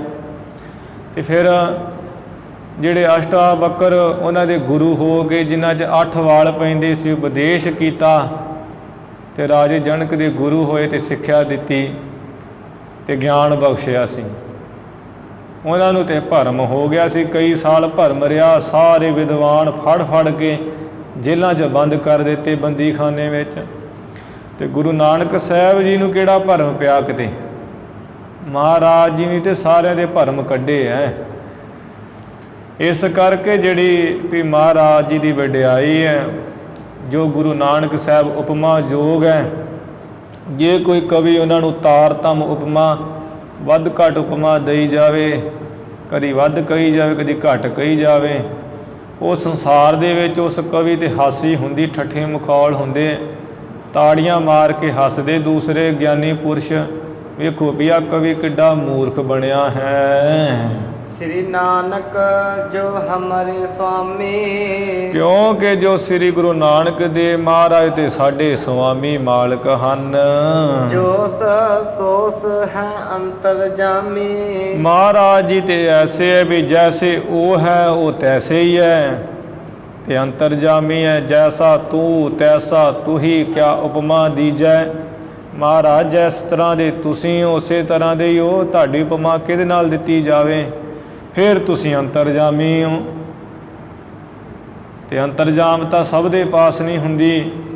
ਜਦੋਂ ਮਹਾਰਾਜ ਗੰਗਾ ਦੇ ਕਿਨਾਰੇ 'ਤੇ ਗਏ ਸੀ, ਉਹ ਜਿਹੜੇ ਪਖੰਡੀ ਲੋਕ ਮਾਲਾ ਫੇਰਦੇ ਸੀ, ਮਹਾਰਾਜ ਉਹਨਾਂ ਨੂੰ ਵੇਖ ਕੇ ਕਹਿੰਦੇ ਵੀ ਪੰਡਿਤ ਜੀ ਆਹ ਮਾਲਾ ਤੁਸੀਂ ਫੇਰ ਰਹੇ ਹੋ ਤੇ ਤੁਹਾਡਾ ਮਨ ਕਿੱਥੇ ਹੈ? ਤੁਹਾਡਾ ਮਨ ਇੱਥੇ ਹੈ ਫਲਾਣੇ ਦਾ। ਸਾਰਿਆਂ ਨੂੰ ਦੱਸਿਆ ਪੰਡਿਤ ਤੇਰਾ ਮਨ ਇੱਥੇ ਹੈ, ਇਹ ਸਾਧੂ ਤੇਰਾ ਮਨ ਇੱਥੇ ਹੈ, ਮਾਲਾ ਹੱਥ ਵਿੱਚ ਲਈ ਹੋਈ ਹੈ। ਉਹ ਸੁਣ ਕੇ ਫਿਰ ਸਾਰੇ ਮਹਾਰਾਜ ਦੇ ਚਰਨੀ ਪੈ ਗਏ ਸੀ। ਇਸ ਤਰ੍ਹਾਂ ਜੈਸਾ ਤੂੰ ਤੈਸਾ ਤੁਹੀਂ, ਗੁਰੂ ਨਾਨਕ ਸਾਹਿਬ ਜੀ ਜੈਸੇ ਤੁਸੀਂ ਉਹਦੇ ਤੁਸੀਂ ਆਪਣੇ ਵਰਗੇ ਆਪ ਹੀ ਹੋ, ਤੁਹਾਡੀ ਉਪਮਾ ਕੋਈ ਕੀ ਦੇ ਸਕਦਾ? ਤੁਸੀਂ ਤੇ ਅੰਤਰਜਾਮੀ ਹੋ। ਦਿਲਾਂ ਦਿਲਾਂ ਦੀਆਂ ਜਾਣਨ ਵਾਲੇ ਹੋ। ਕਹੇ ਵਧੈ ਨਹ ਘਟੈ ਘਟਾਏ। ਜੇ ਕੋਈ ਉਹਨਾਂ ਨੂੰ ਕਹੀ ਜੇ ਵਾਦੇ ਵਿੱਚ ਕਹੀ ਜਾਵੇ ਮਹਾਰਾਜ ਬਹੁਤ ਮਹਾਨ ਹੈ, ਉਹਨਾਂ ਦੇ ਸੰਬੰਧ ਵਿੱਚ ਕਹੇ ਵੀ ਗੁਰੂ ਸਾਹਿਬ ਦੇ ਬਹੁਤ ਉੱਤਮ ਹੈ, ਉਹ ਵੱਧ ਨਹੀਂ ਜਾਂਦੇ ਹੈ। ਜੇ ਕੋਈ ਆ ਘਟੈ ਘਟਾਏ, ਨਿਊਨਤਾਈ ਕਰਨੀ ਚਾਹੇ ਉਪਮਾ ਘੱਟ ਦੇਵੇ ਵੀ ਮਹਾਰਾਜ ਤੇ ਐਸੇ ਸੀ ਕਿਸੇ ਸਮੇਂ, ਤੇ ਗੁਰੂ ਸਾਹਿਬ ਜੀ ਘੱਟ ਨਹੀਂ ਜਾਂਦੇ। ਜਿਵੇਂ ਉਹ ਨਿਰੰਜਨੀਆਂ ਨੇ ਤੇ ਤਰਲੋਚਨੀਆਂ ਨੇ ਕੋਸ਼ਿਸ਼ ਕੀਤੀ ਹੈ ਆਪਣੇ ਵੱਡਿਆਂ ਨੂੰ ਵਡੇਰਾ ਲੈ ਕੇ ਮਹਾਰਾਜ ਜੀ ਦੀ ਨਿਊਨਤਾਈ ਕਰਨ ਵਾਸਤੇ, ਪਰ ਮਹਾਰਾਜ ਘੱਟ ਤੇ ਨਹੀਂ ਗਏ ਉਹਨਾਂ ਦੇ ਕਰਨ ਨਾਲ। ਗੁਰੂ ਨਾਨਕ ਸਾਹਿਬ ਜੀ ਵਡਿਆਈ ਉਸੇ ਤਰ੍ਹਾਂ ਹੀ ਹੈ। ਜੇ ਕੋਈ ਗੁਰੂ ਨਾਨਕ ਸਾਹਿਬ ਜੀ ਨੂੰ ਵਧਾ ਚੜ੍ਹਾ ਕੇ ਉਹਨਾਂ ਦੀ ਵਡਿਆਈ ਕਰੇ, ਕਹੇ ਵੀ ਬਹੁਤ ਮਹਾਨ ਸਨ, ਤੇ ਵੱਧ ਨਹੀਂ ਜਾਂਦੇ ਮਹਾਰਾਜ। ਇੱਕ ਰਸ ਗੁਰੂ ਸਾਹਿਬ ਜੀ। ਜੇ ਕੋਈ ਆ ਕਵੇ ਜਿਵੇਂ ਅੱਜ ਕੱਲ੍ਹ ਦੇ ਲੋਕ ਕਹਿੰਦੇ ਆ, ਆਖੇ ਜੀ ਗੁਰੂ ਨਾਨਕ ਸਾਹਿਬ ਜੀ ਦੇ ਆ ਕਿਸੇ ਸਮੇਂ ਹੋਏ ਸੀ ਬੜੇ ਸੂਝਵਾਨ ਬੜੇ ਸਿਆਣੇ। ਇਹ ਜਿਹੜੀ ਗੱਲ ਕਹਿਣੀ ਨਾ ਵੀ ਗੁਰੂ ਸਾਹਿਬ ਜੀ ਨੂੰ ਸੂਝਵਾਨ ਤੇ ਸਿਆਣੇ, ਇਹ ਵੀ ਵੱਡੀ ਮੂਰਖਤਾਈ ਵਾਲੀ ਗੱਲ ਹੈ। ਵੀ ਸੂਝਵਾਨ ਤੇ ਕੋਈ ਵੀ ਹੋ ਸਕਦਾ। ਸੂਝਵਾਨ ਦੀ ਵੀ ਜਿਹੜਾ ਕੋਈ ਸੂਝਵਾਨ ਹੈ ਸਿਆਣਾ ਹੈ, ਉਹ ਭਲਾ ਮੱਕੇ ਨੂੰ ਘੁਮਾ ਸਕਦਾ ਹੈ, ਵਲੀ ਕੰਧਾਰ ਦੇ ਸੁੱਟੇ ਹੋਏ ਪੱਥਰ ਨੂੰ ਪੰਜਾ ਲਾ ਸਕਦਾ ਉਹ ਸੂਝਵਾਨ। ਉਹ ਜਿਹੜਾ ਸੂਝਵਾਨ ਹੈ ਉਹ ਭਲਾ ਕੌਡੇ ਰਾਖਸ਼ ਵਰਗਿਆਂ ਨੂੰ ਸਿੱਧੇ ਪਾ ਸਕਦਾ ਹੈ ਰਾਹ। ਮਹਾਰਾਜ ਜੀ ਨੂੰ ਜਿਹੜਾ ਸੂਝਵਾਨ ਕਹਿਣਾ ਵੀ ਬਿਲਕੁਲ ਕੋਈ ਵਡਿਆਈ ਨਹੀਂ ਹੈ, ਵੱਡੀ ਮੂਰਖਤਾਈ ਹੈ। ਮਹਾਰਾਜ ਤੇ ਬਹੁਤ ਮਹਾਨ ਹੈ, ਉਪਮਾ ਕਹਿ ਨਹੀਂ ਸਕਦੇ। ਤੇ ਸੂਝਵਾਨ ਤੇ ਕੋਈ ਵੀ ਹੋ ਸਕਦਾ। ਅਸੀਂ ਤਾਂ ਕਿਸੇ ਨੂੰ ਵੀ ਕਹਿ ਦਿੰਦੇ ਹਾਂ ਫਲਾਣਾ ਬੜਾ ਸੂਝਵਾਨ ਹੈ, ਫਲਾਣਾ ਬੜਾ ਸਿਆਣਾ ਹੈ, ਪਰ ਮਹਾਰਾਜ ਜੀ ਦੇ ਇਹ ਪ੍ਰਥਾ ਜਿਹੜੀ ਮਹਿਮਾ ਇਹ ਬਣਦੀ ਨਹੀਂ ਹੈ। ਜਿਵੇਂ ਉਹ ਕੋਈ ਮੰਡਲੀਆਂ ਐਵੇਂ ਮੱਲੜੀ ਲਾ ਕੇ ਅਖਾੜਾ ਬੈਠੇ ਹੋਏ ਸੀ ਵਿਦਵਾਨ, ਕੁਝ ਸੂਝਵਾਨ ਕੁਝ ਉਹੋ ਜਿਹੇ ਹੰਕਾਰੀ ਜੀ। ਕਹਿਣ ਲੱਗਾ ਇੱਕ ਉੱਠ ਕੇ ਵੀ ਜੋ ਗੁਰੂ ਨਾਨਕ ਸਾਹਿਬ ਥੇ ਉਹ ਅਨਪੜ੍ਹ ਲੋग थे, अनपढ़ थे। जो उनकी बाणी लिखी हुई है वो बाणी उन्हों की पढ़न तो ही पता लगता है भी वो अनपढ़ थे। बड़े सरल शब्द वरते हुए सीधे सीधे लिखे हुए, उन्होंने संस्कृत नहीं सी आती। उन्होंने विच एक सियाणा विद्वान बैठा सी, गुरु जी ते शरधा रखण वाला। वो उठिया, वो कहन लगा भी हाँ तू की कहना है भी महाराज पढ़े नहीं सन, तू किवें कह दिता भी महाराज नहीं पढ़े। जिन्हें गुरु नानक साहब जी पढ़े इन्हां ते कोई भी नहीं पढ़िया है। जिन्होंने गोपाल पांधे नूं पढ़ा दिता, कुतुबुद्दीन नूं जिहड़ा है फारसी विच सिक्ख्या दे के समझा दिता, महाराज वर्गा तो कोई पढ़िया ही नहीं है, तू कहना पढ़े नहीं है। जे तू कहना जे हुण मैं तेनू सवाल कर देवां भी जिहड़े विष्णु भगवान नूं तू कहना भी वो ज्ञान स्वरूप है, दस वो किहड़े कालज विच पढ़े सन।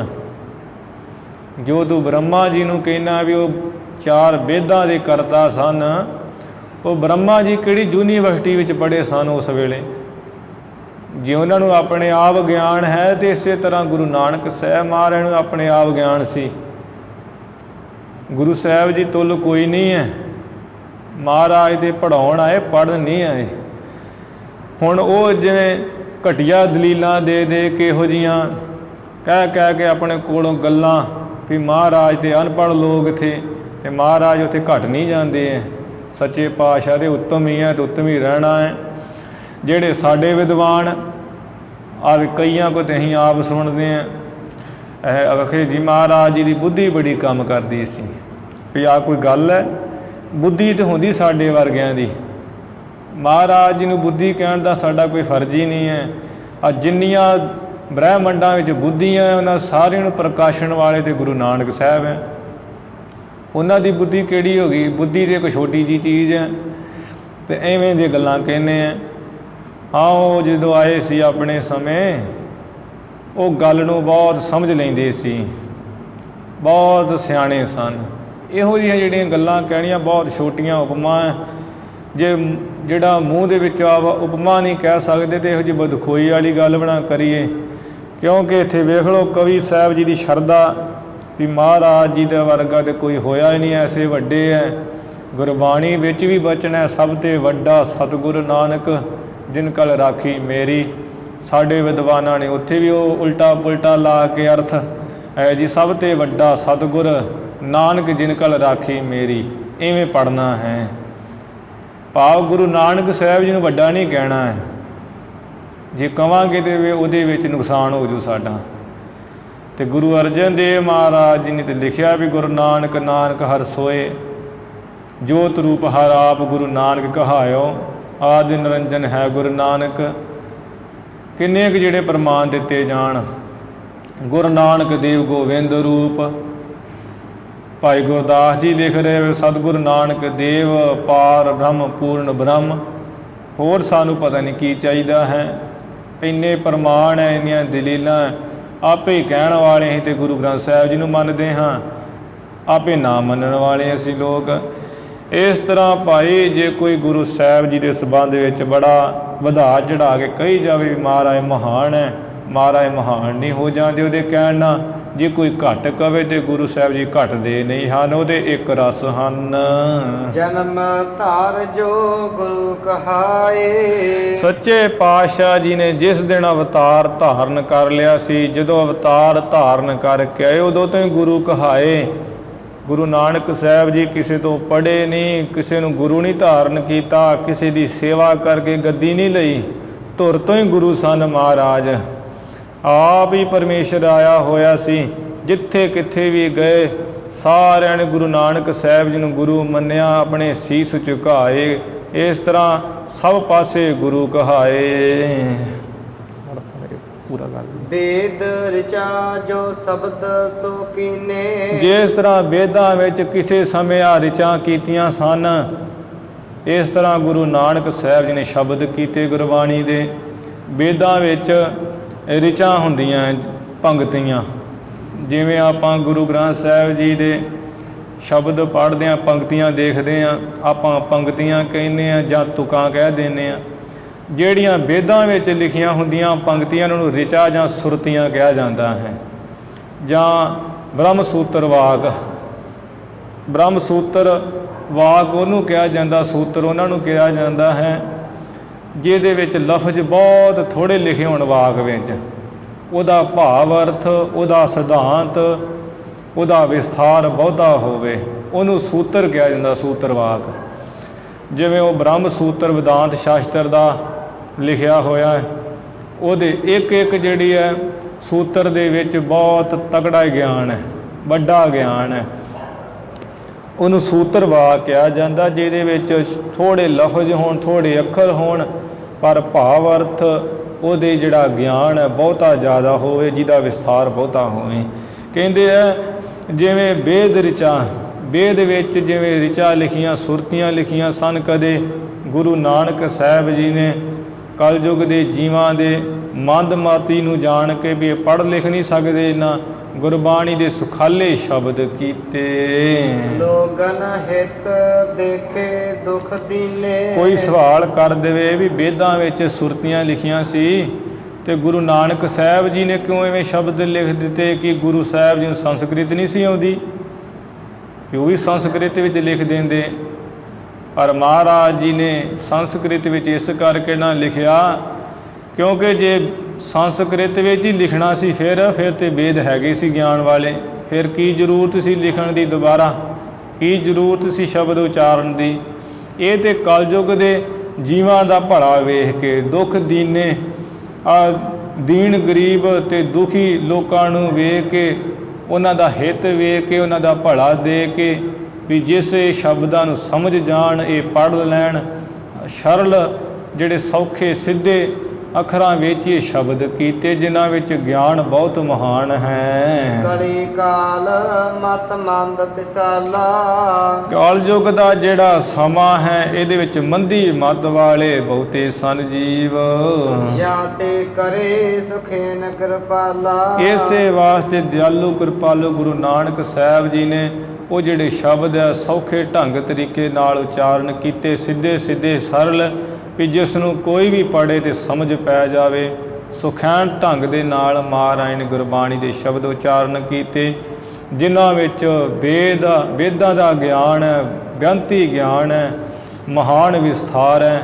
ਇਹ ਵੀ ਬ੍ਰਹਮ ਸੂਤਰ ਹੈ ਸਾਡਾ, ਜਿਹਦੇ ਵਿੱਚ ਸਾਨੂੰ ਬੜਾ ਮਹੱਤਵ ਮਹਾਨ ਹੀ ਗਿਆਨ ਪ੍ਰਾਪਤ ਹੁੰਦਾ ਹੈ।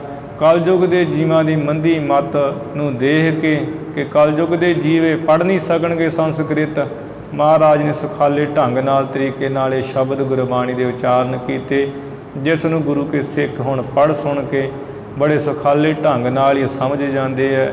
ਇਸ ਤਰ੍ਹਾਂ ਗੁਰੂ ਸਾਹਿਬ ਜੀ ਨੇ ਕਿਰਪਾ ਕੀਤੀ। ਭਾਈ ਸੰਤੋਖ ਸਿੰਘ ਜੀ ਸਰੋਤਿਆਂ ਨੂੰ ਸੁਣਾ ਰਹੇ ਹਨ। ਅੱਗੇ ਜਿਵੇਂ ਕਥਾ ਵਿਚਾਰ ਆਵੇਗੀ ਆਪਾਂ ਸਰਵਣ ਕਰਾਂਗੇ। ਹੁਣ ਇੱਥੇ ਆਪਾਂ ਸਮਾਪਤੀ ਕਰੀਏ। ਧੰਨ ਧੰਨ ਸ੍ਰੀ ਗੁਰੂ ਗ੍ਰੰਥ ਸਾਹਿਬ ਜੀ ਮਹਾਰਾਜ। ਗੁਰੂ ਕੀ ਸੰਗਤ ਬਖਸ਼ਨਾਰ ਬਖਸ਼ ਲੈਣਾ ਜੀ।